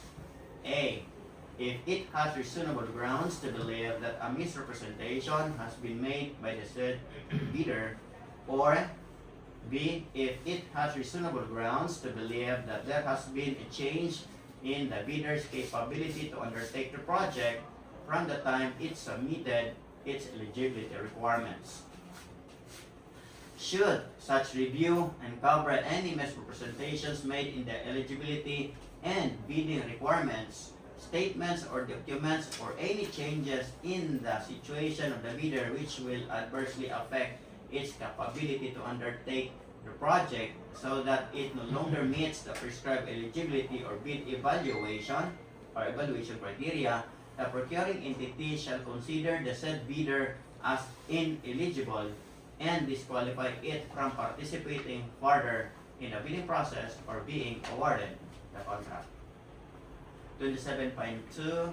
Based on the following grounds, the Hope or its duly authorized representative reserves the right to reject any and all bids, declare a failure of bidding at any time prior to the contract award, or not to award the contract without thereby incurring any liability, and make no assurance that the contract shall be entered into as a result of the bidding. Letter A.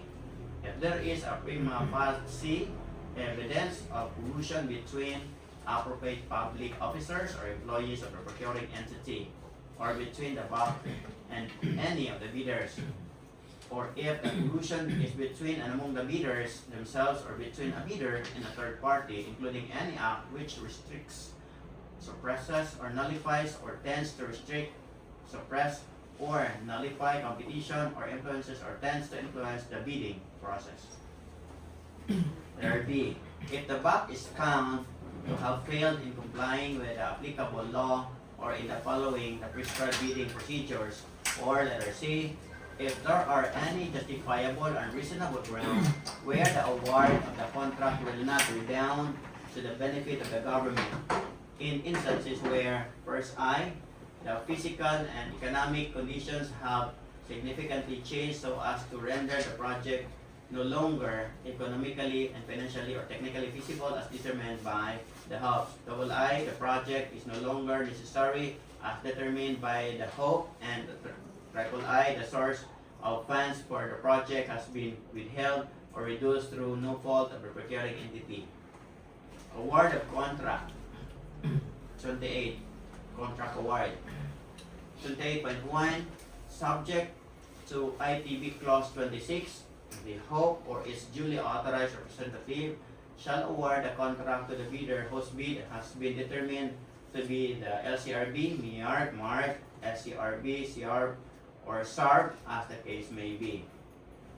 28.2. Prior to the expiration of the period of bid validity, the procuring entity shall notify the winning bidder in writing that his bid has been accepted through a notice of award duly received by the bidder or its representative personally, or by registered mail or electronically, receipt of which must be confirmed in writing within 2 days by the bidder with the LCRB, MIARB, MARB, SCRB, CRB, SARB, as applicable, and submitted personally or sent by registered mail or electronically to the procuring entity. With 28.3, within 10 calendar days from the receipt by the winning bidder of the notice of award, the following conditions should be complied with before the contract may be awarded. Letter A. Submission of the following documents. Single first I, valid GBA if applicable. Then double I, the second certificate of registration of the foreign corporation if applicable, or third I, valid pickup license and registration for the type and cost of the project for foreign bidders when the treaty or international or executive agreement expressly allows submission of such license and registration as precondition to the notice of award. Letter B, posting of the performance security in accordance with the ITB Clause 30, and letter C, signing of the contract as provided in the ITB Clause 29. 29. Signing of the contract. 29.1, within 10 calendar days from receipt of the notice of award, the winning bidder shall post the required performance security, sign and date the contract, and return its procuring entity. The procuring entity, 29.2, the procuring entity shall enter into a contract with a successful bidder within the same 10 calendar days, any period, provided that all the documentary requirements are complied with. 29.3, the following documents shall form part of the contract. A. Contract agreement. B. Bidding documents. C. Winning bidder's bid, including the technical and financial proposals and all other documents, statements submitted. Example given, bidder's response to request for clarifications in the bid, including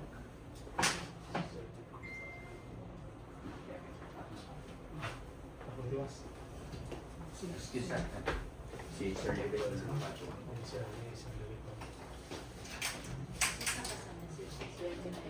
Okay, for number 29, receive winning bidder's bid, including the technical and financial proposals, and all other documents, statements submitted. Bidder's response to request for clarifications on the bid, including corrections to the bid, if any, resulting from the procuring entity's bid evaluation. Letter B, performance security. E, notice of award of contract. And F, other contract documents that may be required by existing laws and or specified in the BDS. Performance security for number 30.1, to guarantee the faith performance by the winning bidder of its obligations under the contract, it shall post a performance security prior to the signing of the contract. Furthermore, the successful bidder shall be required to update the performance security posted before the issuance of variation order, if any. Point two, sectors enumerated under section 76.1 to the power of 5 of the IRR may be allowed to post performance securing declaration, PSD, as specified in the PDS. Footnotes, no need to read. 30.3, the performance security shall be in a form of selected by the procuring entity in the amount indicated in the BDS, which shall not be less than the percentage of the total contract price in accordance with the following price schedule. We have two columns: form of security, form of performance security, and the amount of the performance security not less than the percentage of the total contract price. For A, cash or cashier's or manager's check issued by a bank. For bidding conducted by LGUs, the cashier's or manager's check may be issued by the bank certified by the BSP as authorized to issue such financial instrument. The back draft or guarantee or irrevocable letter of credit issued by the local bank, if issued by a foreign bank, it shall be confirmed or authenticated by a local bank. The amount is 10%. Surely bond capable upon demand issued by a surety or insurance company duly certified by IC or authorized to issue such security, that's 30%. The proper security shall be denominated in the Philippine peso and posted in favor of the procuring entity, which shall be forfeited in the event it is established the winning bidder is in default in any of its obligations under the contract. The notice to proceed, the procuring entity shall issue the notice to proceed to the winning bidder not later than 3 calendar days from the date of approval of the contract and by the appropriate signatories. All notices called for by the terms of the contract shall be effective only at the time of receipt thereof by the successful bidder. Protest mechanisms. Decisions of the bank in all stages of procurement may be protested to the whole in accordance with Section 83 of the IRR. Section 3 bid data sheet. Notes on the bid data sheet. This section is intended to assist the procuring entity in providing specific information relative to corresponding clauses in the ITB included in Section 2. Instructions to bidders and has to be prepared for its specific procurement. The procuring entity should specify the BDS, the information and requirements relevant to the circumstances of the procuring entity, including procurement processing details, the applicable rules regarding bid price and currency, and the bid evaluation criteria that will apply to the bids. In preparing Section 3, the following aspects should be checked. A, information that specifies and complements provision of Section 2 instructions to bidders must be incorporated, and B, amendments and or supplements, if any, to provisions of Section 2 instructions to bidders as necessitated by the circumstances of the specific procurement must also be incorporated. Here we have the bid data sheet, ITB clause 1.1. The procuring entity is Department of Education, Division of Siquijor. The project title is Construction of 1 unit slab on grade SOG classroom with toilet 12.82 meters by 8.5 meters, learning continuity space LCS school building design. The identification number of the contract is insert identification number of the contract as provided in the invitation to bid. Number 2, the funding source is the GOP through the source of funding as indicated below for fiscal year 2026 in the amount of 19,321,740 pesos and 0 centavos inclusive of VAT. The source of funding is NGA, the General Appropriations Act. 3.1, no further instructions. For 5.2, bidding is restricted to eligible bidders as defined in ITB clause 5.2. For 5.4, the required track record, contracts similar to the project shall be those described as follows. The bidder must have completed at least one contract similar to the project being bid. Building construction works, school buildings, institutional buildings, and works that include concrete, SOG or structural works, architectural finishes, plumbing and sanitary toilet component, and electrical works within the last 10 years from the date of bid submission. The value of the contract must be equivalent to at least 50% of the approved budget for the contract. ABC adjust to the current prices using the Philippine Statistics Authority consumer price indices. Note, contractors under small a or small b pickup categories without similar experience may be allowed to bid if the contract cost does not exceed the allowable rates of contract cost of their pickup registration. In number 7, no further instructions. Under 8, number 8.1, subcontracting is not allowed. 8.3, not applicable. 8.4, subcontracting is not allowed. 9.1, the procuring entity will hold a pre-bid conference for this project on stated date and time. The address or venue, that is specifically today, probably. Insert if applicable and or through video conferencing, webcasting or similar technology, or a combination thereof via insert website, application or technology to be used.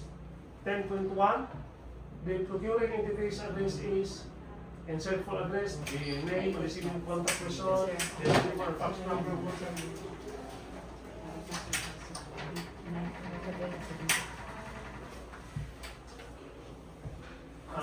I have to read the specific for 9.1. Wala siya ma-change niya, natin sa documents. The procuring entity will hold a pre-bid conference for this project on April 30, 2026, today at 9 a.m. at ASDS Office, Department of Education, Division of Siquijor, Helen Larena, Siquijor. For 10.1, the procuring entity's address is Department of Education, Division of Siquijor, Helen Larena, Siquijor. Name Juliet J. Tuala, ED, GD. OIC, Assistant Schools Division Superintendent, the BAC Chairperson, with a cell phone number 0935-548-2837. The email ad, diped.siquijor@diped.gov.ph. So that is on 10.1. And 12.1, shall we continue? The minimum work experience requirements for key personnel are the following. For personnel, we have civil or site engineer. Minimum number 1 MP. Work experience, minimum of 5 years. Job description, building construction, interior or fit out.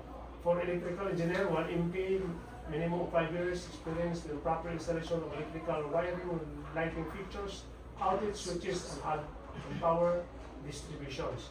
For the general foreman, we still have 1 MP, minimum of 5 years, supervising daily construction activities. That's the work of the foreman. For the mason, in English I mentioned mason. 1 MP, minimum of 3 years. Then technical problem, let's wait for a while. Let's have Sir Levi to render us a song.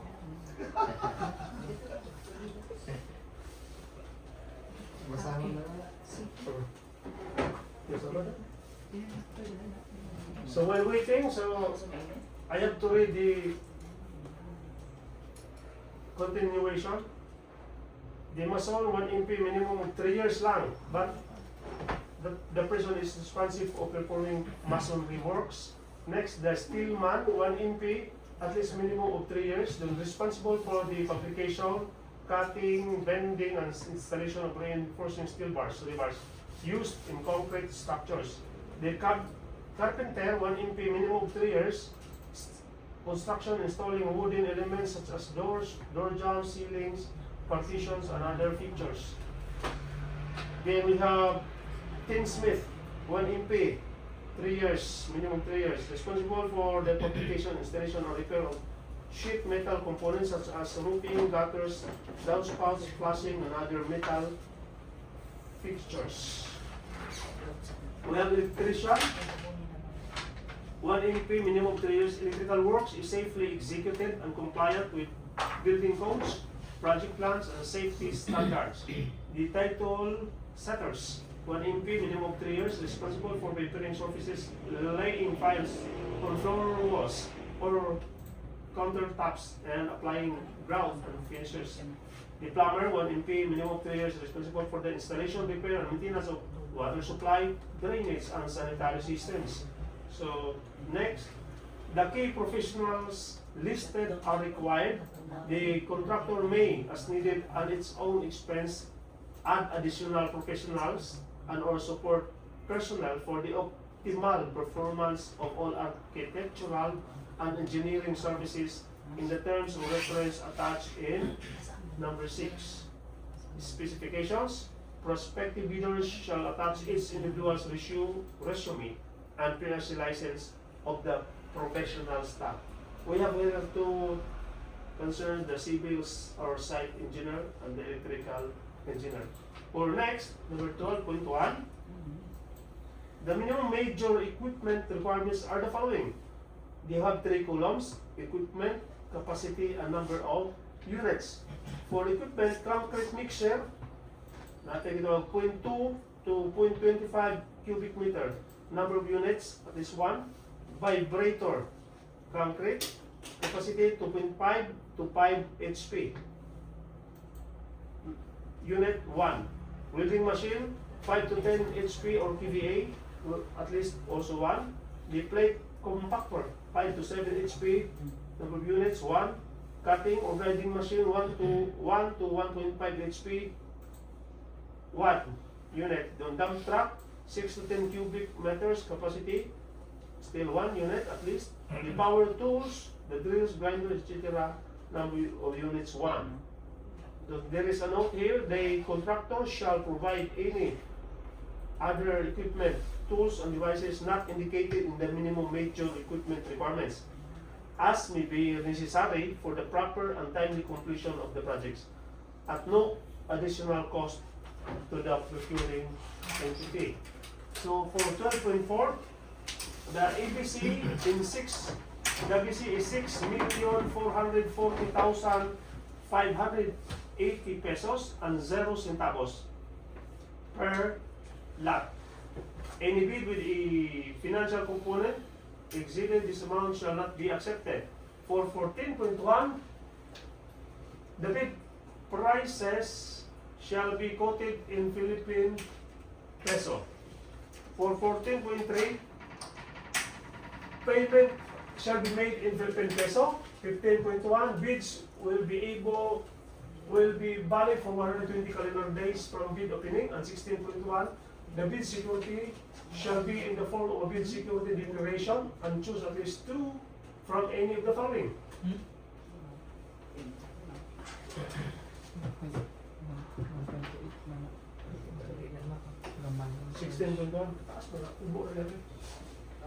The bid shall be in the form of the bid securing declaration and choose at least 2 from any of the following.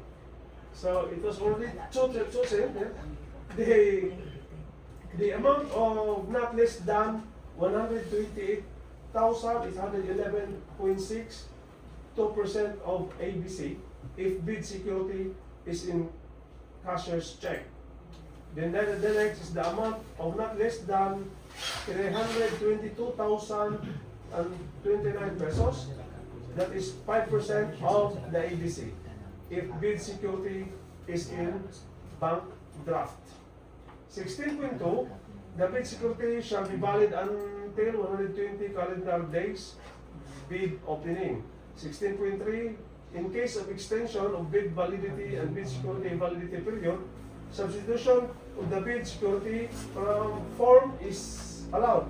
Bid securing declaration and the following forms may be used. Cash or cashier's or manager's check is issued by a bank.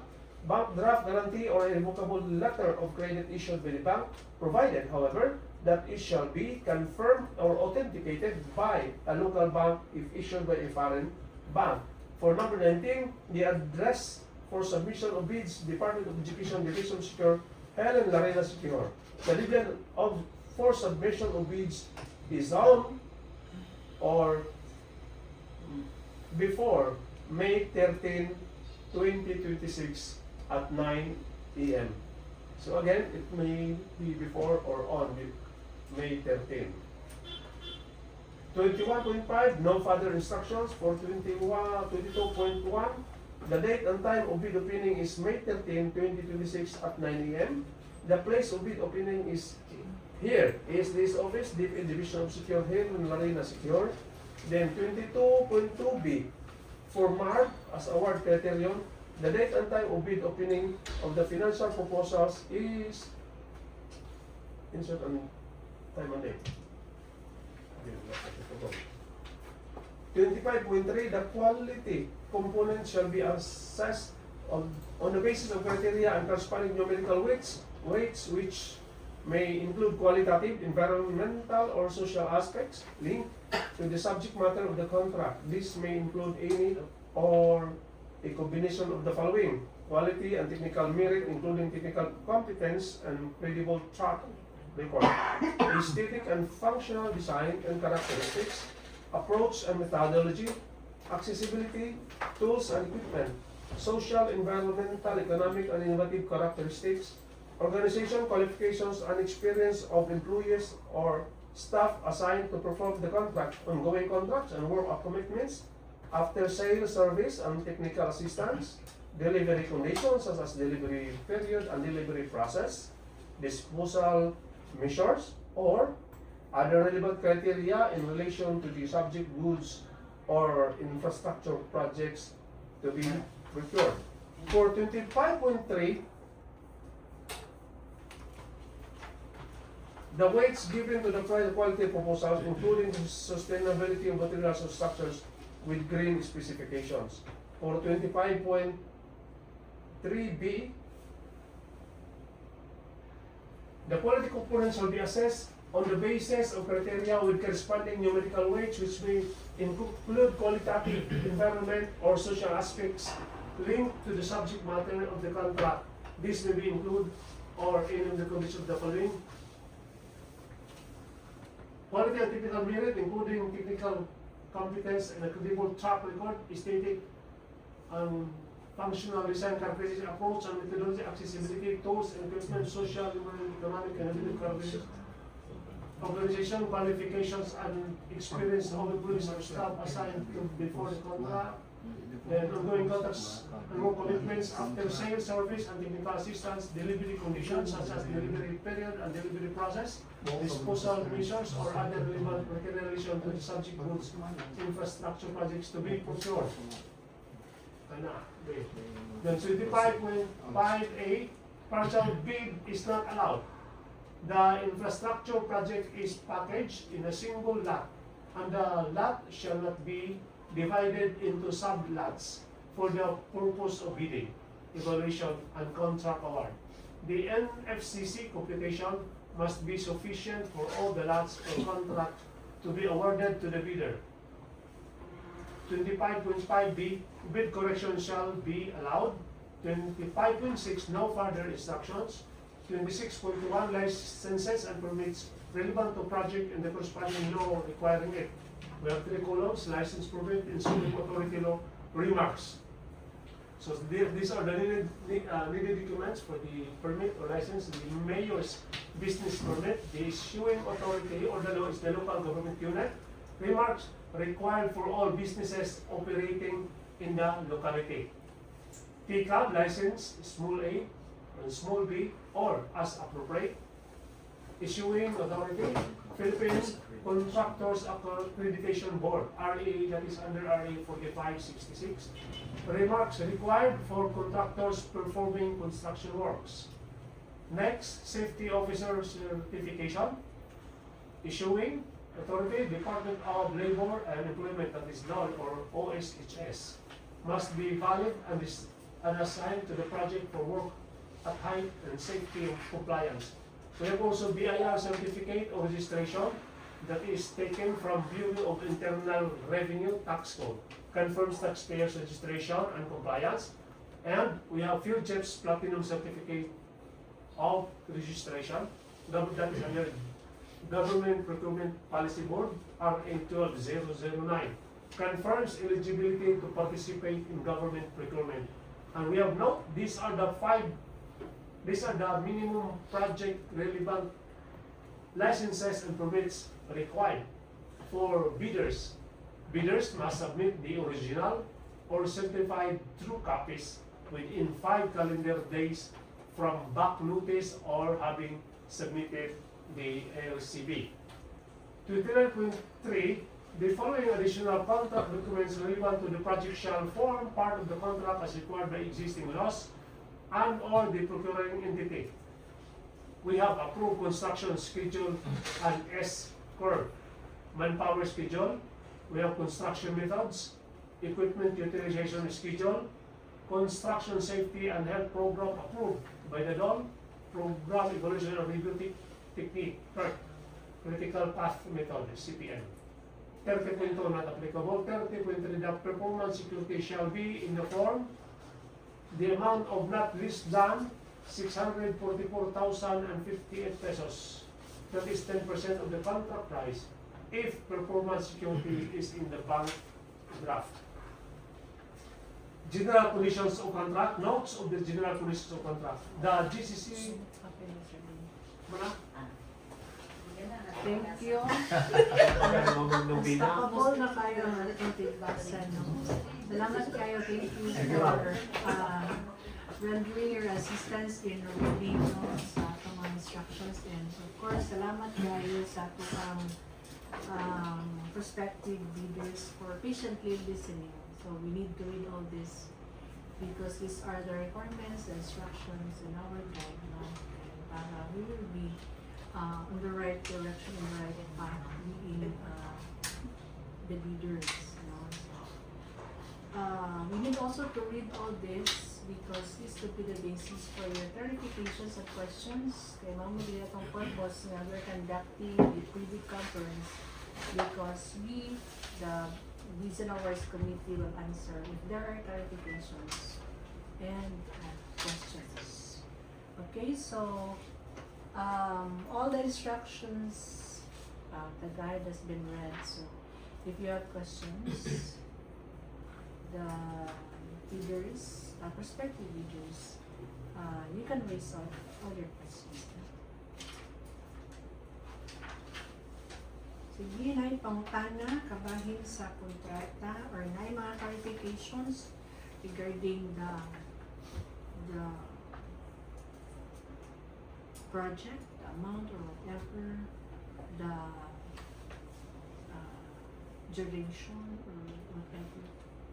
Anyway, all those instructions has been stated in the bid documents. Nakapalit naman tayo ng bid documents, or if wala pa, you can buy the bid documents. It can be accessed through the field jobs, pag ito din sa office. So you can read all these things na itong dibasa, review, and pero I'm sure you have already read all these things before coming here. So, pwede na ito mga tanagid, if not, ay pangtan. Starting off sa itong dibasa, ganina sa ITV, atong Osaka lot, tulo ka schools, siya amount intended for each school, that is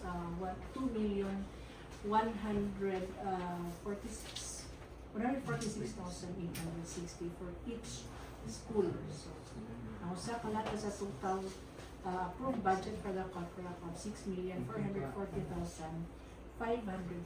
So, ito ang division of Siquijor, nakatay 9 ka schools.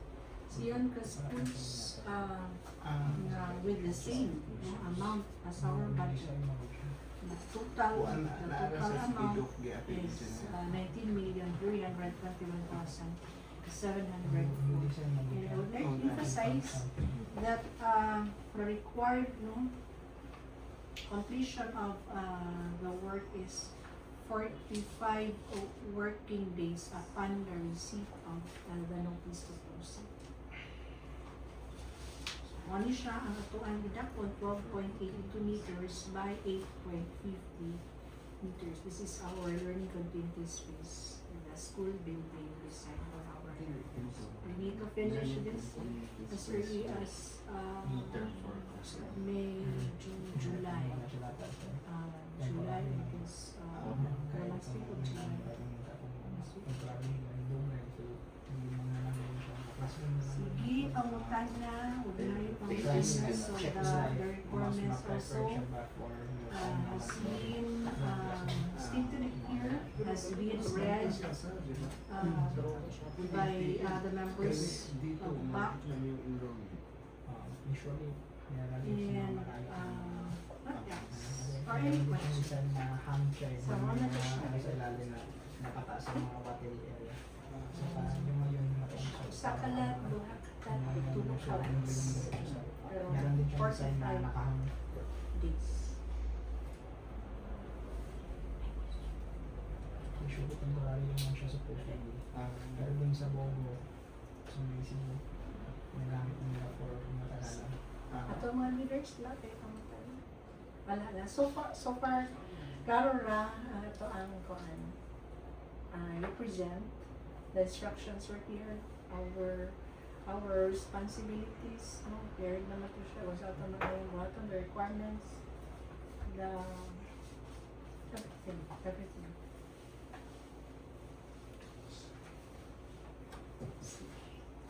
Further questions? Sige. Written na. Written na. Hello? Saan siya? Pero madili siya, maduro pa din ang ito. Check ang question.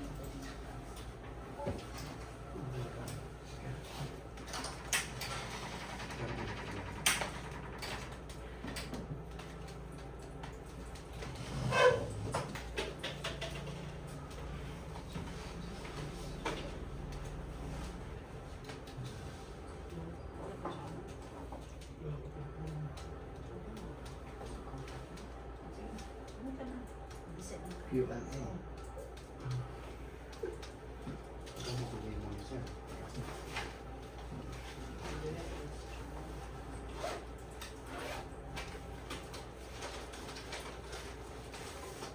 Record yung mga attendees from audience.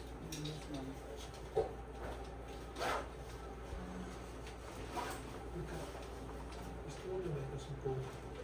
Saan? Because Yogi, Yes, yes. Hello. Hello, good morning. Siyempre.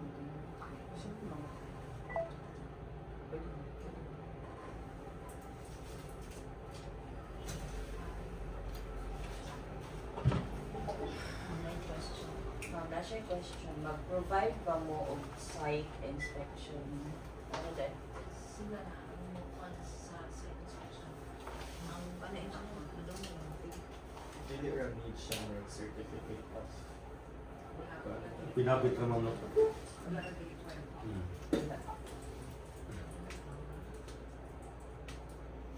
Site inspection. Site inspection. Wala na kasi sa site.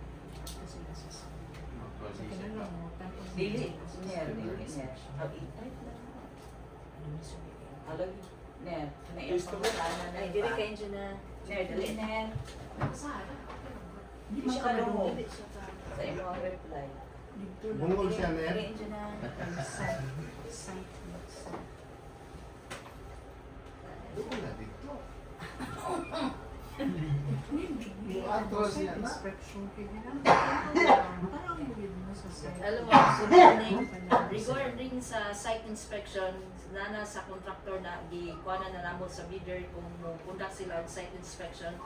And then regarding sa imo ning among proposed sites, all the school heads are informed on Wing. where the building is to be constructed. Wing. Okay.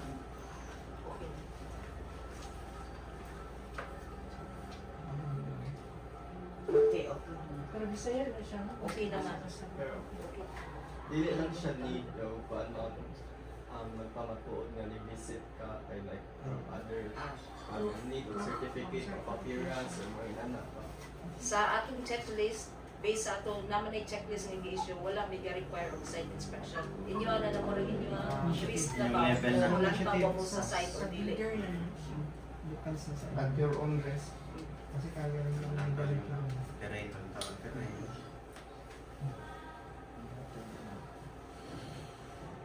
Dapat tayo question mo. Kaya mo ng part ng area mo. Yung engineer kasi yung issue.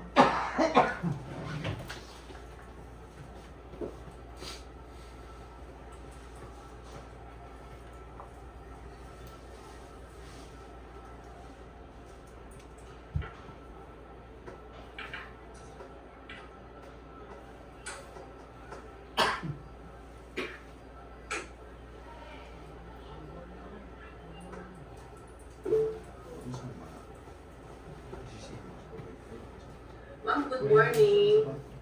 Yes, ma'am. Good morning.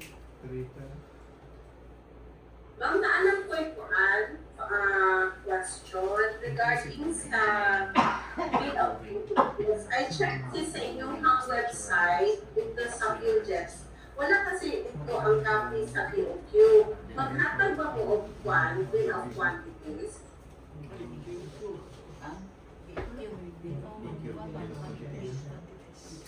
Program of Works. Ito yung sa program of Works. Na-appeal o upload ang program of Works. O, appeal mo to. Sa one si Sa PhilJips. sa PhilJips. Wala po si Ruby.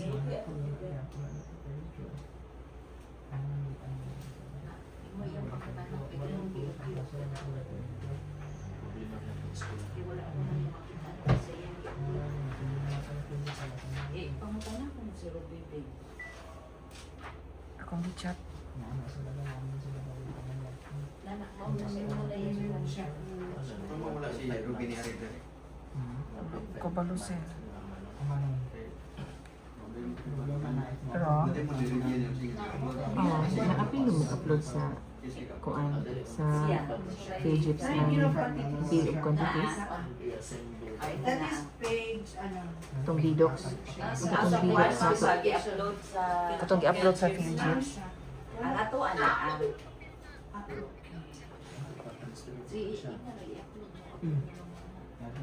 Appeal itong DDocs mo. Ah, okay. Then, ang program of works, report. Ah, okay, okay. Okay. Okay, okay. Sige, sige, sige. Salamat, salamat. I-comment kaya i-upload mo. Naa daw. naa daw. Naa na. Katong tanang gidala niya, yung i-upload. Katong apil tong katong ay program of works. Tana, Basta ang plano. Ari ko dire. Basta ang plano. Hello ma'am, good morning. So, Yes, magpa-plus ma'am. po, Good morning. paano po ganun?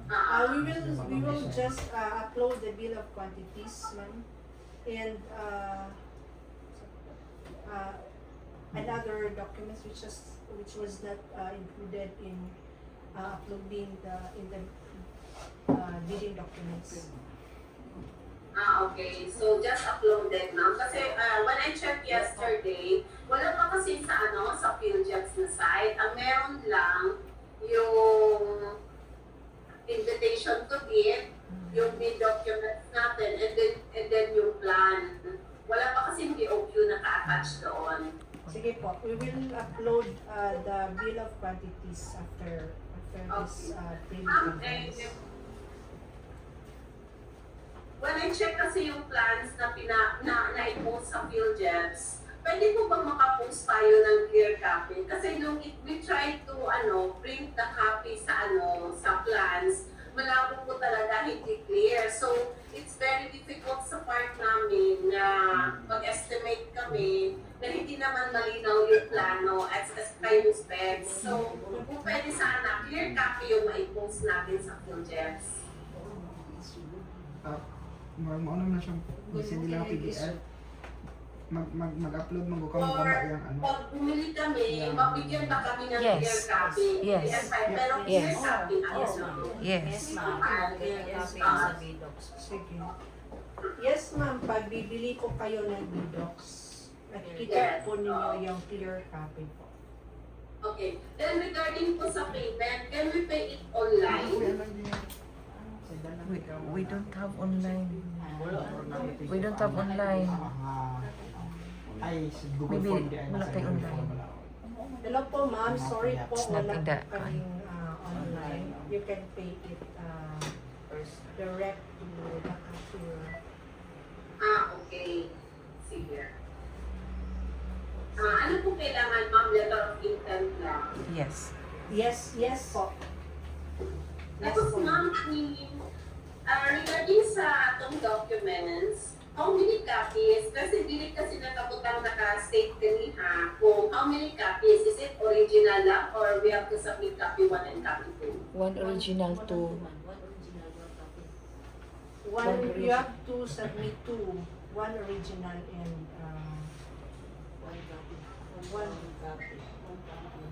another One copy. original and 1 copy. Yes. So, ang copy 1, ang original, ma'am, ibutang na mo sa isa ka envelope. Tama ba? Tapos, the same lang di ako. separate. Separate ang original, separate ang copy. Separate ang copy.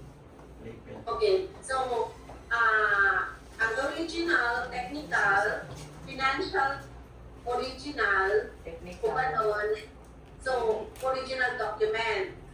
Then, ang copy sa technical, copy sa financial, ibutang Separate. as copy 1. Then, ibutang siya sa sunod sa isa ka envelope as the proposal. Tama ba?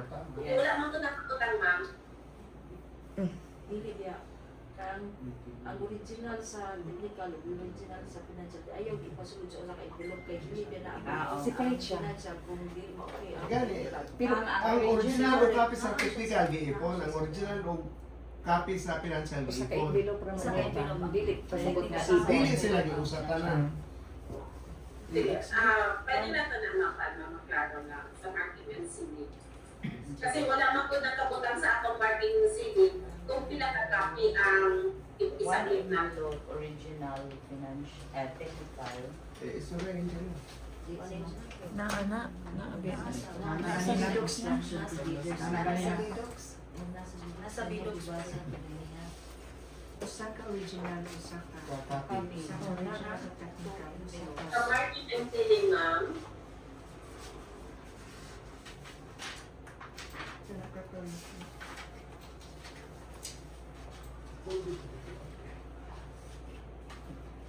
Di ba doon ng financial o Technical.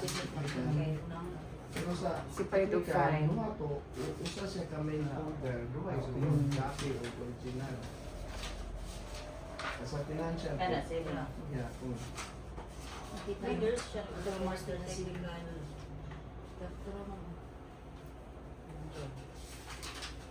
Inarapan na, it can be found in number 18 sa koan.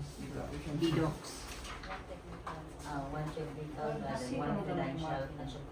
Sa 18 to Naramang plus, ano? Dun sa page naman. Number 18 sa koan yan. 32 inch. 30. Page 32, number 18. Wala.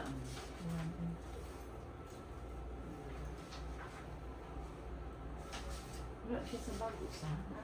Sa karaan. Duha gani ito kakapi sa karaan. Tubos pa ng bago.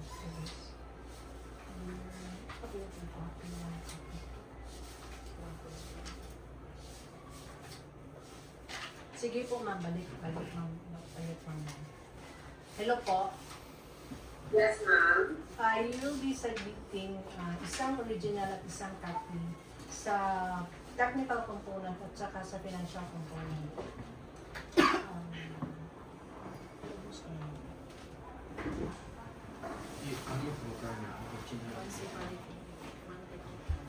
Separate. Separate po ang technical at financial envelope.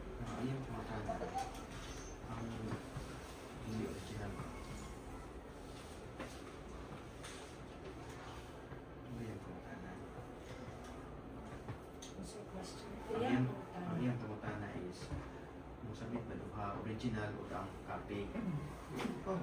One original. Pero ang iyang pangutana, iipon ba yung tanang original? Meaning sa financial o technical, which is Ang really... iyong pangutana, iipon ba ang duha ka original Oh. sa financial o Dili, sa Ah, dili. di, technical? mo lagi ng ato inom na So, dili. dili siya Ano sa ba? Dili pangutana. original copy sa Financial, o usap po ka copy. usa ka copy, usa ka technical original. O usap po ka copy. Separate sila. Hindi na mo yung pangutana. Ang pangutana Usba. is original o ang photocopy ang pangutana. Ang copy o ang original. Iipon ba na, magsabit ba ang duha na? Ang kabahin sa technical o financial, wala to issue Balik siya. pa, balik ang pangutana mo. Balik. Excuse me po, ma'am. Analyze Ma'am, yung pangutana. ano po daw yung tanong niyo po regarding sa envelope? Ang akong pangutana, ma'am, kung saan ato mark, wala do'y problema kung isa lang kung nakakopy, di ba? Kasi ang technical, isa ka-envelope, ang financial, isa ka-envelope, Problema na. then usahon na to, Usap. ang lawas niya is big, tama? Yes. Big proposal. Pero since naaman ka oy copy 1, Oh, kung saan atong Ano kuan, yung pangutana? isa ka-envelope technical, original, Oh. financial original, then ubanong itong duha ka-envelope, isunod sa isa ka-envelope as original. Then itong copy 1, technical copy 1, financial copy 1, usahon po siya as copy 1. Then original o copy 1, bali duha ka-envelope, isunod pa siya sa isa copy, sama. Yes. So, ang susunod, as ubanong ang original technical o copy 1 Muna technical. siya. Muna yung pangutana. Sure. Yes. Sakto na. Sakto na. Yes, ako. Oh, Nasabta na ma'am, nasabta na. Okay ma'am, correct. So, asan atong buhaton ato, ma'am? Original o copy 1, motong ubanon. Oo, correct. ano? Hmm? No, ma'am. All original in one envelope. Original, Oh. kauban. Ang Copy, original, all kauban. copy in one envelope po siya. So, tanan ng original, bali magkaroon tao kung ang tanan ka envelope. 1, 2, 3, Four. 4, 5, 6. 4. Then duha. 4 into and becomes 2. Oh, 4 then becomes When 4 becomes 2, ano siya? Sige. So, original o copy 1 ang gulaton. Bali pag-open na to, isa ka original o isa ka copy 1. Pero ang sunod ato, technical o financial. Oo, na siya. Sige. Okay. Sige, ma'am. Pwede naman, ma'am, no, magpasubo lang ko para magpapalit din Yes, ha. yes. Or ang pagpalit ba, kinahanglan pa ba og SPA? Or nagnesasan necessary. Not necessary as long Papalit as lang man. Not necessary. Not necessarily. Not necessary. Papalit lang din. Tapos, ma'am, pwede ba pero sa mga post ang BOQ sa PhilJets? Big bulletin. Right after. Right. Right after this baby. Ito si Sige. Ruby. Thank you tayo, ma'am. Klaro si Ruby. Welcome, ma'am.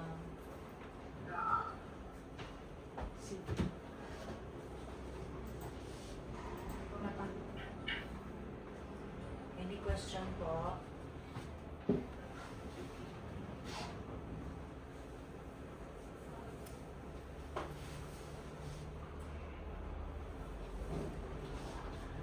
Wala na. Other, wala right clarifications. Ma'am, na po isa ka question. Yes, ma'am. Okay. Regarding sa ako aong manpower, since naaman tao itupat ka lot 1, ay tulo ka lot 1, lot 2, lot 3. Tama? Yes, Now, kung sabihan ako ang tulo ka lot, let's say lot 1, lot 2, lot 3, do I have to submit a separate set of manpower? Yes. Since bidding pa lang Yes. naman siya, Ay, Per different lot man. man. or 3 lots.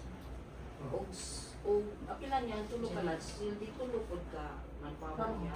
Kaya per lot man tayo. Tulutan na. Hindi. Good for Pangalan niya na. ikaw na. Ay, palayo ko. Technically mo na. Hello, ma'am. Ah. Regarding sa manpower, ma'am, kung ang 3 lots hindi mo sundan, so dapat separate ang imuhang manpower. Hindi man pwede nga ang isa ka manpower mo kadun sa second lot, kadun sa third lot. okay. Kaya man atong minimum requirements as stated in the BDS. Okay. Ayun, Same as maliit pa. equipment. Yes, ma'am.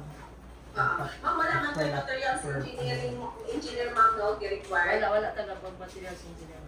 Okay. Okay, ma'am. Sige, ma'am. Dagan tayo salamat. Sige, ma'am.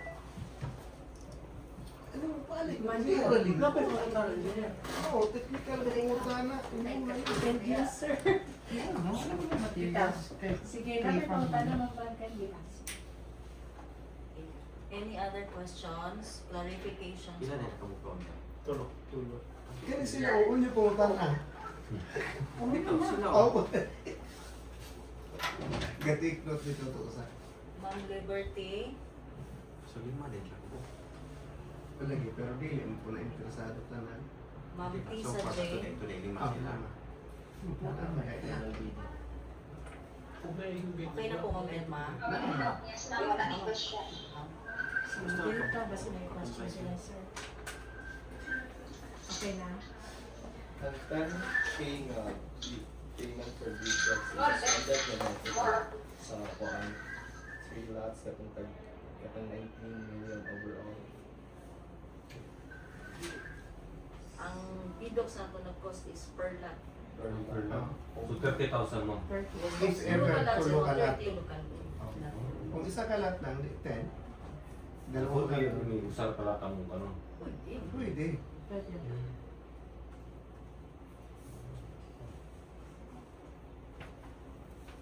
Further question?